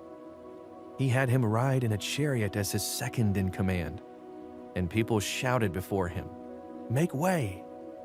Thus he put him in charge of the whole land of Egypt. Then Pharaoh said to Joseph, "I am Pharaoh, but without your word, no one will lift hand or foot in all Egypt." Pharaoh gave Joseph the name Zaphanath-Paneah, and gave him Asnath, daughter of Potipharah, priest of On, to be his wife. And Joseph went throughout the land of Egypt. Joseph was 30 years old when he entered the service of Pharaoh, king of Egypt. And Joseph went out from Pharaoh's presence and traveled throughout Egypt. During the 7 years of abundance, the land produced plentifully. Joseph collected all the food produced in those 7 years of abundance in Egypt and stored it in the cities. In each city he put the food grown in the fields surrounding it. Joseph stored up huge quantities of grain, like the sand of the sea. It was so much that he stopped keeping records because it was beyond measure. Before the years of famine came, 2 sons were born to Joseph by Asenath, daughter of Potipharah, priest of On. Joseph named his firstborn Manasseh and said, "It is because God has made me forget all my trouble and all my father's household." The second son he named Ephraim and said, "It is because God has made me fruitful in the land of my suffering." The 7 years of abundance in Egypt came to an end, and the 7 years of famine began, just as Joseph had said. There was famine in all the other lands, but in the whole land of Egypt there was food. When all Egypt began to feel the famine, the people cried to Pharaoh for food. Then Pharaoh told all the Egyptians, "Go to Joseph and do what he tells you." When the famine had spread over the whole country, Joseph opened the storehouses and sold grain to the Egyptians, for the famine was severe throughout Egypt. And all the world came to Egypt to buy grain from Joseph, because the famine was severe everywhere. Genesis chapter 42. When Jacob learned that there was grain in Egypt, he said to his sons, "Why do you just keep looking at each other?" He continued, "I have heard that there is grain in Egypt. Go down there and buy some for us, so that we may live and not die." Then 10 of Joseph's brothers went down to buy grain from Egypt. But Jacob did not send Benjamin, Joseph's brother, with the others, because he was afraid that harm might come to him. So Israel's sons were among those who went to buy grain, for there was famine in the land of Canaan also. Now Joseph was the governor of the land, the person who sold grain to all its people. So when Joseph's brothers arrived, they bowed down to him with their faces to the ground. As soon as Joseph saw his brothers, he recognized them, but he pretended to be a stranger and spoke harshly to them. "Where do you come from?" he asked.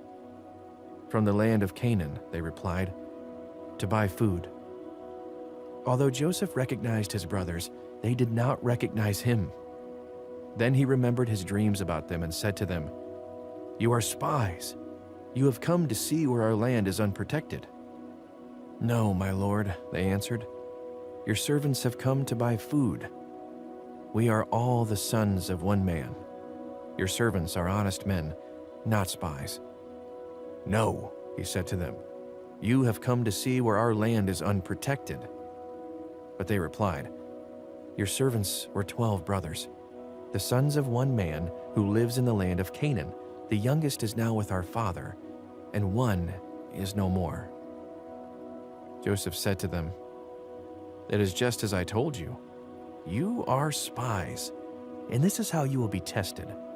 As surely as Pharaoh lives, you will not leave this place unless your youngest brother comes here. Send one of your number to get your brother. The rest of you will be kept in prison, so that your words may be tested to see if you are telling the truth. If you are not, then as surely as Pharaoh lives, you are spies." And he put them all in custody for 3 days. On the 3rd day, Joseph said to them, "Do this and you will live, for I fear God. If you are honest men, let one of your brothers stay here in prison while the rest of you go and take grain back for your starving households. But you must bring your youngest brother to me, so that your words may be verified and that you may not die." This they proceeded to do. They said to one another, "Surely we are being punished because of our brother. We saw how distressed he was when he pleaded with us for his life, but we would not listen. That's why this distress has come on us." Reuben replied, "Didn't I tell you not to sin against the boy? But you wouldn't listen. Now we must give an accounting for his blood." They did not realize that Joseph could understand them, since he was using an interpreter. He turned away from them and began to weep, but then came back and spoke to them again. he had Simeon taken from them and bound before their eyes. Joseph gave orders to fill their bags with grain, to put each man's silver back in his sack, and to give them provisions for their journey. After this was done for them, they loaded their grain on their donkeys and left. At the place where they stopped for the night, one of them opened his sack to get feed for his donkey, and he saw his silver in the mouth of his sack. "My silver has been returned," he said to his brothers. "Here it is in my sack." Their hearts sank, and they turned to each other trembling and said, "What is this that God has done to us?" When they came to their father Jacob in the land of Canaan, they told him all that had happened to them. They said, "The man who was lord over the land spoke harshly to us and treated us as though we were spying on the land. But we said to him, 'We are honest men, we are not spies. We were 12 brothers, sons of one father. One is no more, and the youngest is now with our father in Canaan.' Then the man who was lord over the land said to us, 'This is how I will know whether you are honest men. Leave one of your brothers here with me, and take food for your starving households and go. But bring your youngest brother to me, so I will know that you are not spies, but honest men. Then I will give your brother back to you, and you can trade in the land.' As they were emptying their sacks, there in each man's sack was his pouch of silver. When they and their father saw the money pouches, they were frightened. Their father Jacob said to them, 'You have deprived me of my children. Joseph is no more, and Simeon is no more, and now you want to take Benjamin. Everything is against me.' Then Reuben said to his father, 'You may put both of my sons to death, if I do not bring him back to you. Entrust him to my care, and I will bring him back.' But Jacob said, 'My son will not go down there with you. His brother is dead, and he is the only one left. If harm comes to him on the journey you are taking, you will bring my gray head down to the grave in sorrow." Genesis chapter 43. Now the famine was still severe in the land. So when they had eaten all the grain they had brought from Egypt, their father said to them, "Go back and buy us a little more food." But Judah said to him, "The man warned us solemnly, 'You will not see my face again, unless your brother is with you. If you will send our brother along with us, we will go down and buy food for you. But if you will not send him, we will not go down. Because the man said to us, 'You will not see my face again, unless your brother is with you.'" Israel asked, "Why did you bring this trouble on me by telling the man you had another brother?" They said, "The man questioned us closely about ourselves and our family. 'Is your father still living?' he asked us. 'Do you have another brother?' We simply answered his questions. 'How are we to know?' he would say. 'Bring your brother down here.' Then Judah said to Israel his father, 'Send the boy along with me, and we will go at once, so that we and you and our children may live and not die. I myself will guarantee his safety. You can hold me personally responsible for him. If I do not bring him back to you and set him here before you, I will bear the blame before you all my life. As it is, if we had not delayed, we could have gone and returned twice." Then their father Israel said to them, "If it must be, then do this. Put some of the best products of the land in your bags and take them down to the man as a gift. A little balm and a little honey, some spices and myrrh, some pistachio nuts and almonds. Take double the amount of silver with you, for you must return the silver that was put back into the mouths of your sacks. Perhaps it was a mistake. Take your brother also, and go back to the man at once. And may God Almighty grant you mercy before the man, so that he will let your other brother and Benjamin come back with you. As for me, if I am bereaved, I am bereaved." So the men took the gifts and double the amount of silver, and Benjamin also. They hurried down to Egypt and presented themselves to Joseph. When Joseph saw Benjamin with them, he said to the steward of his house, "Take these men to my house, slaughter an animal and prepare a meal. They are to eat with me at noon." The man did as Joseph told him and took the men to Joseph's house. Now the men were frightened when they were taken to his house. They thought, "We were brought here because of the silver that was put back into our sacks the first time. He wants to attack us and overpower us and seize us as slaves and take our donkeys." So they went up to Joseph's steward and spoke to him at the entrance to the house. "We beg your pardon, our lord," they said. "We came down here the first time to buy food, but at the place where we stopped for the night, we opened our sacks, and each of us found his silver, the exact weight, in the mouth of his sack. So we have brought it back with us. We have also brought additional silver with us to buy food. We don't know who put our silver in our sacks." "It's all right," he said. "Don't be afraid. Your God, the God of your father, has given you treasure in your sacks. I received your silver." Then he brought Simeon out to them. The steward took the men into Joseph's house, gave them water to wash their feet, and provided fodder for their donkeys. They prepared their gifts for Joseph's arrival at noon, because they heard they were to eat there. When Joseph came home, they presented to him the gifts they had brought into the house, and they bowed before him to the ground. He asked them how they were, and then he said, "How is your aged father you told me about? Is he still living?" They replied, "Your servant our father is still alive and well." And they bowed down, prostrating themselves before him. As he looked about and saw his brother Benjamin, his own mother's son, he asked, "Is this your younger brother, the one you told me about?" And he said, "God be gracious to you, my son." Deeply moved at the sight of his brother, Joseph hurried out and looked for a place to weep. He went into his private room and wept there. After he had washed his face, he came out and, controlling himself, said, "Serve the food." They served him by himself, the brothers by themselves, and the Egyptians who ate with him by themselves, because Egyptians could not eat with Hebrews, for that is detestable to Egyptians. The men had been seated before him in the order of their ages, from the firstborn to the youngest, and they looked at each other in astonishment. When portions were served to them from Joseph's table, Benjamin's portion was 5 times as much as anyone else's.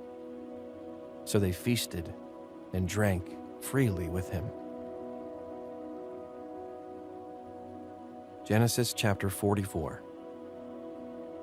Now Joseph gave these instructions to the steward of his house. "Fill the men's sacks with as much food as they can carry, and put each man's silver in the mouth of his sack. Then put my cup, the silver one, in the mouth of the youngest one's sack, along with the silver for his grain." And he did as Joseph said. As morning dawned, the men were sent on their way with their donkeys. They had not gone far from the city when Joseph said to his steward, "Go after those men at once, and when you catch up with them, say to them, 'Why have you repaid good with evil? Isn't this the cup my master drinks from and also uses for divination? This is a wicked thing you have done.'" When he caught up with them, he repeated these words to them. But they said to him, "Why does my lord say such things? Far be it from your servants to do anything like that.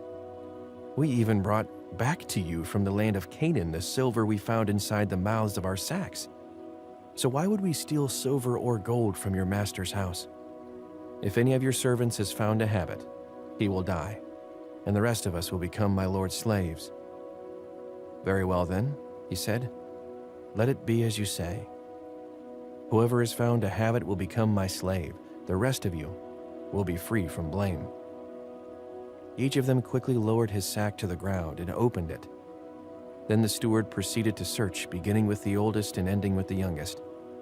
And the cup was found in Benjamin's sack. At this, they tore their clothes. Then they all loaded their donkeys and returned to the city. Joseph was still in the house when Judah and his brothers came in, and they threw themselves to the ground before him. Joseph said to them, "What is this you have done? Don't you know that a man like me can find things out by divination? What can we say to my lord Judah replied, "What can we say? How can we prove our innocence? God has uncovered your servant's guilt. We are now my lord's slaves, we ourselves and the one who was found to have the cup." But Joseph said, "Far be it from me to do such a thing. Only the man who was found to have the cup will become my slave. The rest of you, go back to your father in peace." Then Judah went up to him and said, "Pardon your servant, my lord. Let me speak a word to my lord. Do not be angry with your servant, though you are equal to Pharaoh himself. My lord asked his servants, 'Do you have a father or a brother?' And we answered, 'We have an aged father, and there is a young son born to him in his old age. His brother is dead, and he is the only one of his mother's sons left, and his father loves him.' Then you said to your servants, 'Bring him down to me, so I can see him for myself.' And we said to my lord, 'The boy cannot leave his father. If he leaves him, his father will die.' But you told your servants, 'Unless your youngest brother comes down with you, you will not see my face again.' When we went back to your servant my father, we told him what my lord had said. Then our father said, 'Go back and buy a little more food.'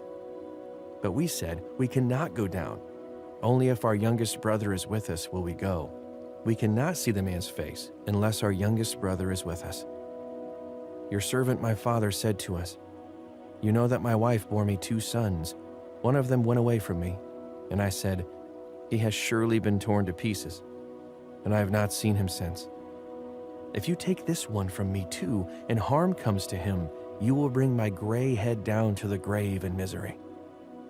So now, if the boy is not with us when I go back to your servant my father, and if my father, whose life is closely bound up with the boy's life, sees that the boy isn't there, he will die. Your servants will bring the gray head of our father down to the grave in sorrow.' Your servant guaranteed the boy's safety to my father.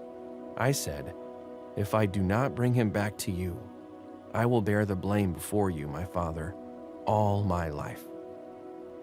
Now then, please let your servant remain here as my lord's slave in place of the boy, and let the boy return with his brothers.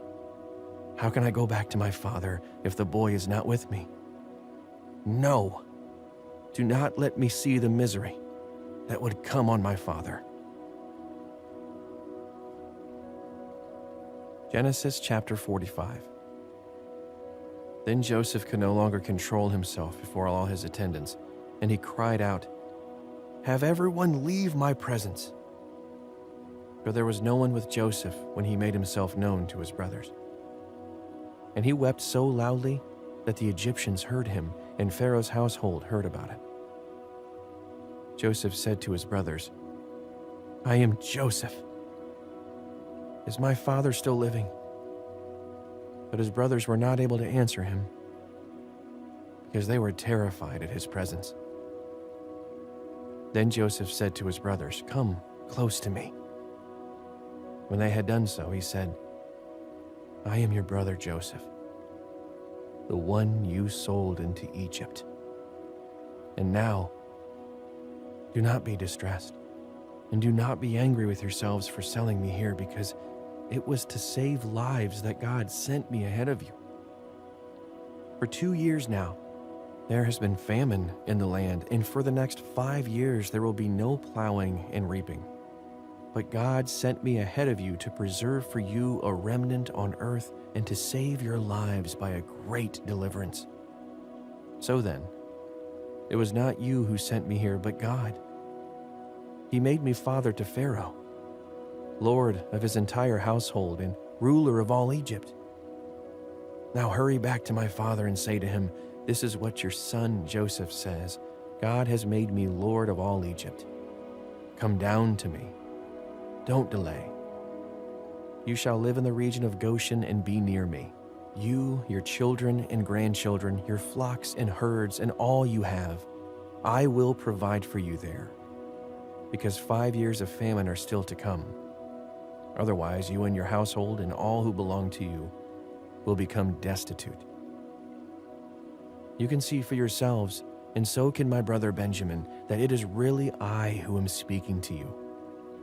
Tell my father about all the honor accorded me in Egypt and about everything you have seen, and bring my father down here quickly."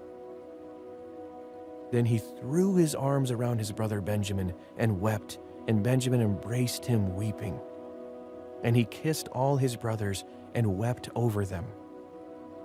Afterward, his brothers talked with him. When the news reached Pharaoh's palace that Joseph's brothers had come, Pharaoh and all his officials were pleased. Pharaoh said to Joseph, "Tell your brothers, do this. Load your animals and return to the land of Canaan, and bring your father and your families back to me. I will give you the best of the land of Egypt, and you can enjoy the fat of the land." You are also directed to tell them, "Do this. Take some carts from Egypt for your children and your wives, and get your father and come.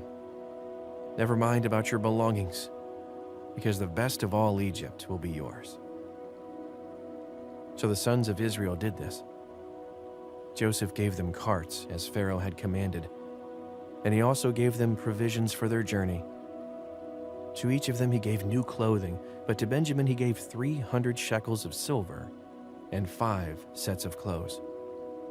And this is what he sent to his father: 10 donkeys loaded with the best things of Egypt, and 10 female donkeys loaded with grain and bread and other provisions for his journey. Then he sent his brothers away, and as they were leaving, he said to them, "Don't quarrel on the way." So they went up out of Egypt and came to their father Jacob in the land of Canaan. They told him, "Joseph is still alive. In fact, he is the ruler of all Egypt." Jacob was stunned. He did not believe them. But when they told him everything Joseph had said to them, and when he saw the carts Joseph had sent to carry him back, the spirit of their father Jacob revived, and Israel said, "I'm convinced. My son Joseph is still alive. I will go and see him before I die." Genesis chapter 46. So Israel set out with all that was his, and when he reached Beersheba, he offered sacrifices to the God of his father Isaac.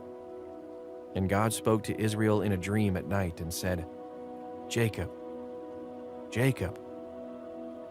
"Here I am," he replied. "I am God, the God of your father," he said. "Do not be afraid to go down to Egypt, for I will make you into a great nation there. I will go down to Egypt with you, and I will surely bring you back again. And Joseph's own hand will close your eyes." Then Jacob left Beersheba, and Israel's sons took their father Jacob and their children and their wives in the carts that Pharaoh had sent to transport him. So Jacob and all his offspring went to Egypt, taking with them their livestock and the possessions they had acquired in Canaan.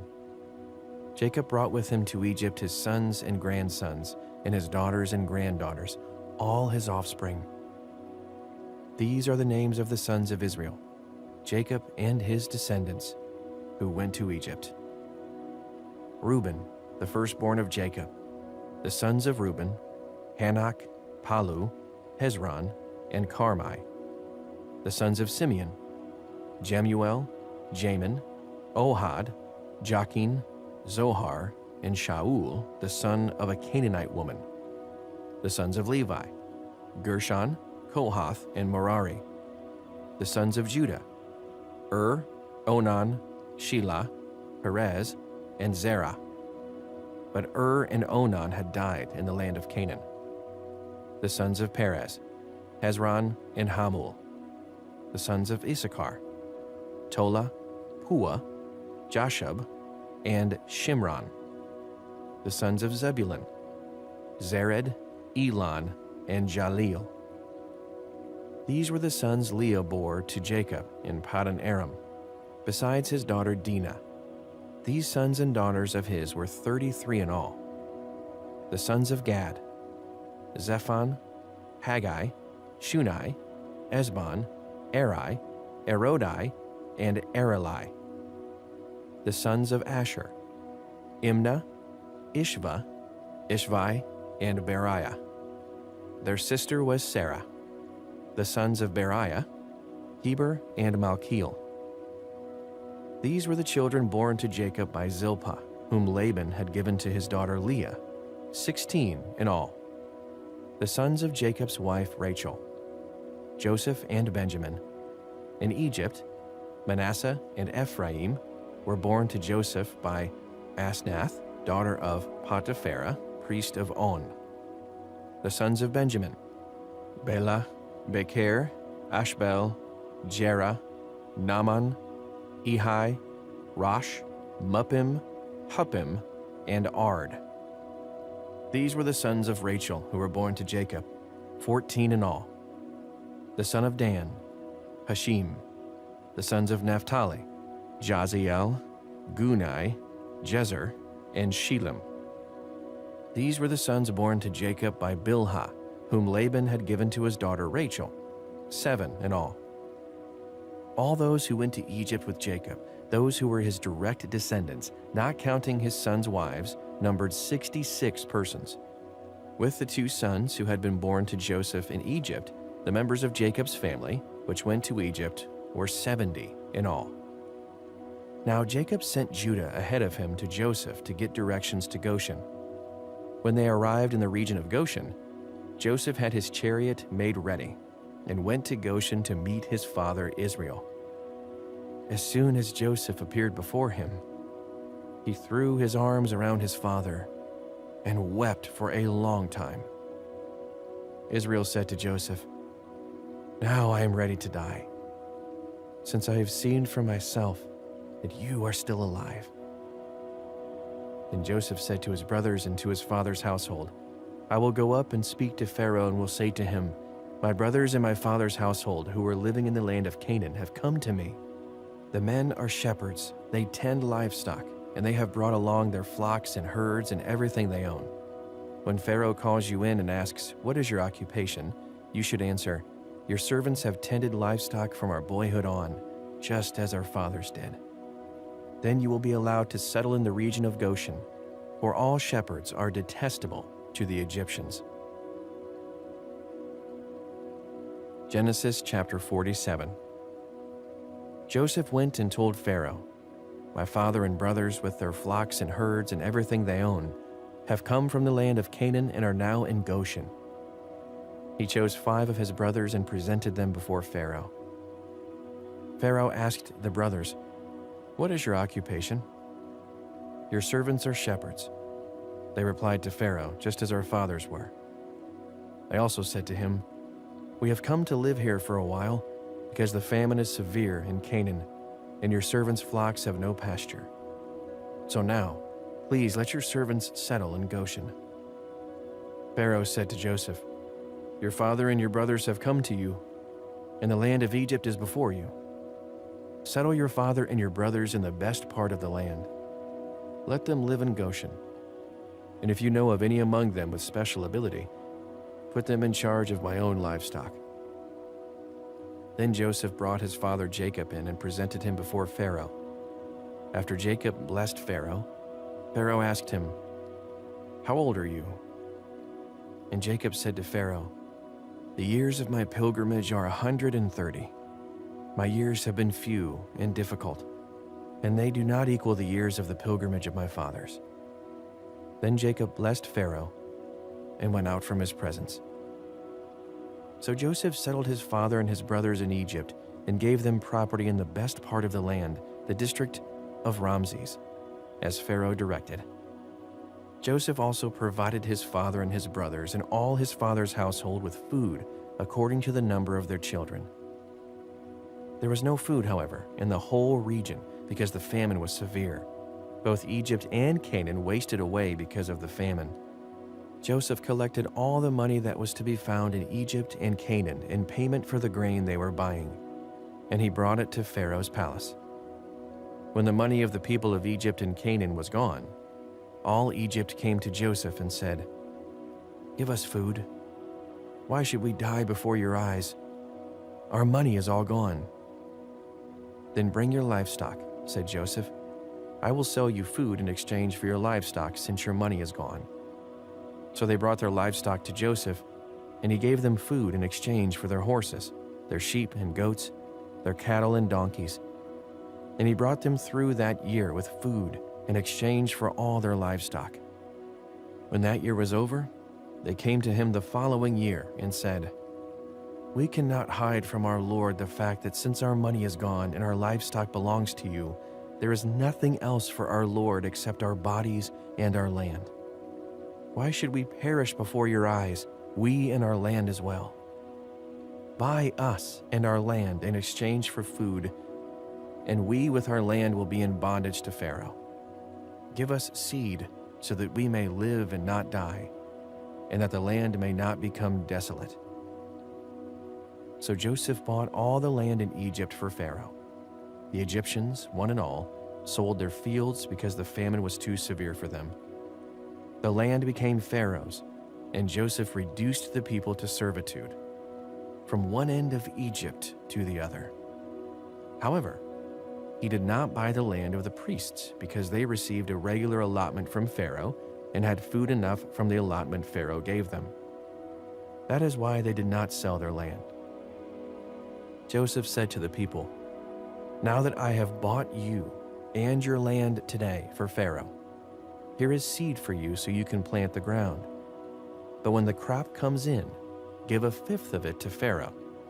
The other 4/5 you may keep as seed for the fields and as food for yourselves and your households and your children." "You have saved our lives," they said. "May we find favor in the eyes of our Lord. We will be in bondage to Pharaoh." So Joseph established it as a law concerning land in Egypt, still in force today, that a fifth of the produce belongs to Pharaoh. It was only the land of the priests that did not become Pharaoh's. Now the Israelites settled in Egypt in the region of Goshen.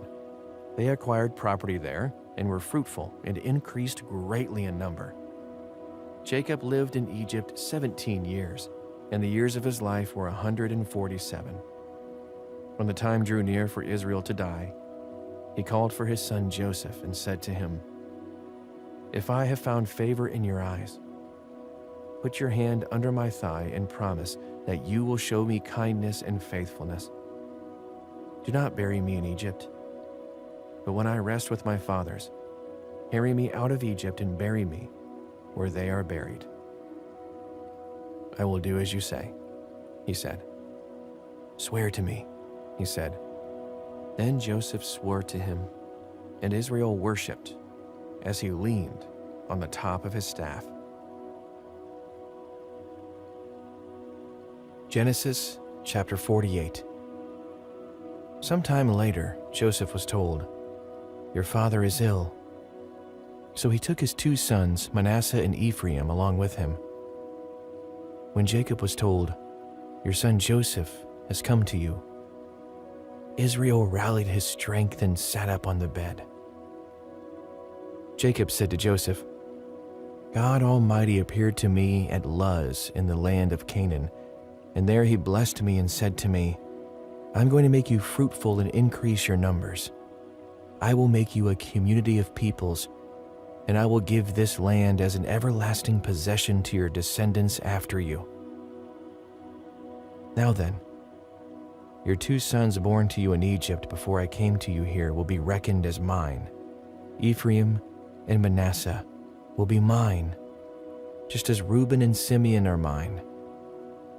Any children born to you after them will be yours, and the territory they inherit they will be reckoned under the names of their brothers." As I was returning from Paddan, to my sorrow Rachel died in the land of Canaan, while we were still on the way, a little distance from Ephrath. So I buried her there beside the road to Ephrath, that is, Bethlehem. When Israel saw the sons of Joseph, he asked, "Who are these?" "They are the sons God has given me here," Joseph said to his father. Then Israel said, "Bring them to me, so I may bless them." Now Israel's eyes were failing because of old age, and he could hardly see. So Joseph brought his sons close to him, and his father kissed them and embraced them. Israel said to Joseph, "I never expected to see your face again. And now God has allowed me to see your children too." Then Joseph removed them from Israel's knees and bowed down with his face to the ground. And Joseph took both of them, Ephraim on his right toward Israel's left hand, and Manasseh on his left toward Israel's right hand, and brought them close to him. But Israel reached out his right hand and put it on Ephraim's head, though he was the younger. And crossing his arms, he put his left hand on Manasseh's head, even though Manasseh was the firstborn. Then he blessed Joseph and said, "May the God before whom my fathers Abraham and Isaac walked faithfully, the God who has been my shepherd all my life to this day, the angel who has delivered me from all harm, may he bless these boys. May they be called by my name and the names of my fathers Abraham and Isaac, and may they increase greatly on the earth." When Joseph saw his father placing his right hand on Ephraim's head, he was displeased. So he took hold of his father's hand to move it from Ephraim's head to Manasseh's head. Joseph said to him, "No, my father, this one is the firstborn. Put your right hand on his head." But his father refused and said, "I know, my son, I know. He too will become a people, and he too will become great. Nevertheless, his younger brother will be greater than he, and his descendants will become a group of nations." He blessed them that day and said, "In your name will Israel pronounce this blessing. May God make you like Ephraim and Manasseh." So he put Ephraim ahead of Manasseh. Then Israel said to Joseph, "I am about to die, but God will be with you and take you back to the land of your fathers. And to you I give one more ridge of land than to your brothers, the ridge I took from the Amorites with my sword and my bow." Genesis chapter 49. Then Jacob called for his sons and said, "Gather around, so I can tell you what will happen to you in days to come. Assemble and listen, sons of Jacob. Listen to your father Israel. Reuben, you are my firstborn, my might, the first sign of my strength, excelling in honor, excelling in power. Turbulent as the waters, you will no longer excel, for you went up onto your father's bed, onto my couch, and defiled it. Simeon and Levi are brothers. Their swords are weapons of violence. Let me not enter their council, let me not join their assembly, for they have killed men in their anger and hamstrung oxen as they pleased. Cursed by their anger, so fierce, and their fury so cruel, I will scatter them in Jacob and disperse them in Israel. Judah, your brothers will praise you. Your hand will be on the neck of your enemies. Your father's sons will bow down to you. You are a lion's cub, Judah. You return from the prey, my son. Like a lion he crouches and lies down, like a lioness who dares to rouse him. The scepter will not depart from Judah, nor the ruler's staff from between his feet, until he to whom it belongs shall come, and the obedience of the nations shall be his. He will tether his donkey to a vine, his colt to the choicest branch. He will wash his garments in wine, his robes in the blood of grapes. His eyes will be darker than wine, his teeth whiter than milk. Zebulun will live by the seashore and become a haven for ships. His border will extend towards Sidon. Issachar is a raw-boned donkey lying down among the sheep pens. When he sees how good is his resting place and how pleasant is his land, he will bend his shoulder to the burden and submit to forced labor.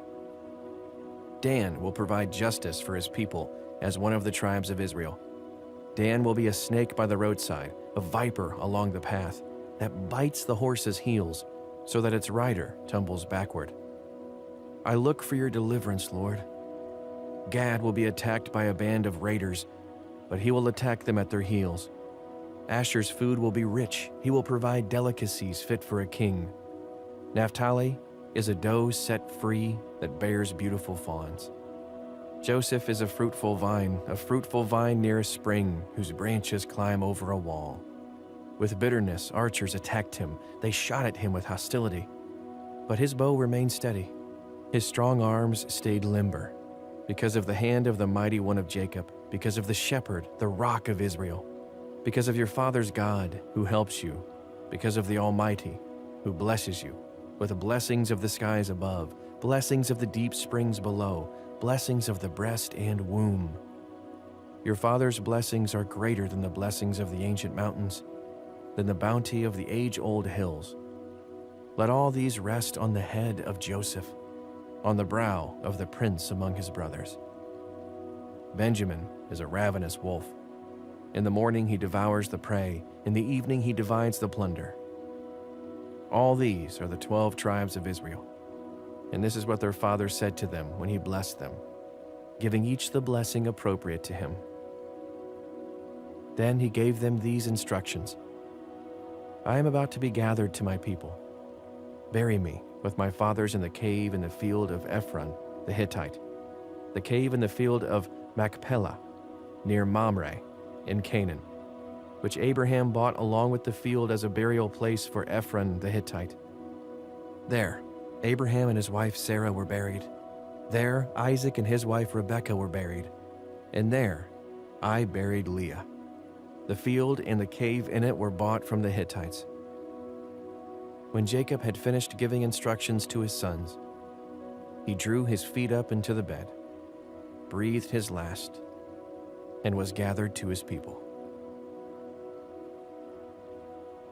Genesis chapter 50. Joseph threw himself on his father and wept over him and kissed him. Then Joseph directed the physicians in his service to embalm his father Israel. So the physicians embalmed him, taking a full 40 days, for that was the time required for embalming. And the Egyptians mourned for him 70 days. When the days of mourning had passed, Joseph said to Pharaoh's court, If I have found favor in your eyes, speak to Pharaoh for me. Tell him, my father made me swear an oath and said, I am about to die. Bury me in the tomb I dug for myself in the land of Canaan. Now let me go up and bury my father. Then I will return. Pharaoh said, Go up and bury your father, as he made you swear to do. So Joseph went up to bury his father. All Pharaoh's officials accompanied him, the dignitaries of his court and all the dignitaries of Egypt. Besides all the members of Joseph's household and his brothers and those belonging to his father's household, only their children and their flocks and herds were left in Goshen. Chariots and horsemen also went up with him. It was a very large company. When they reached the threshing floor of Atad near the Jordan, they lamented loudly and bitterly. And there Joseph observed a 7-day period of mourning for his father. When the Canaanites who lived there saw the mourning at the threshing floor of Atad, they said, The Egyptians are holding a solemn ceremony of mourning. That is why that place near the Jordan is called Abel Mizraim. So Jacob's sons did as he had commanded them. They carried him to the land of Canaan and buried him in the cave in the field of Machpelah, near Mamre, which Abraham had bought along with the field as a burial place from Ephron the Hittite. After burying his father, Joseph returned to Egypt, together with his brothers and all the others who had gone with him to bury his father. When Joseph's brothers saw that their father was dead, they said, What if Joseph holds a grudge against us and pays us back for all the wrongs we did to him? So they sent word to Joseph, saying, Your father left these instructions before he died. This is what you are to say to Joseph. I ask you to forgive your brothers the sins and the wrongs they committed in treating you so badly, Now please forgive the sins of the servants of the God of your father." When their message came to him, Joseph wept. His brothers then came and threw themselves down before him. "We are your slaves," they said. But Joseph said to them, "Don't be afraid. Am I in the place of God? You intended to harm me, but God intended it for good to accomplish what is now being done, the saving of many lives. So then, don't be afraid. I will provide for you and your children." And he reassured them and spoke kindly to them. Joseph stayed in Egypt along with all his father's family.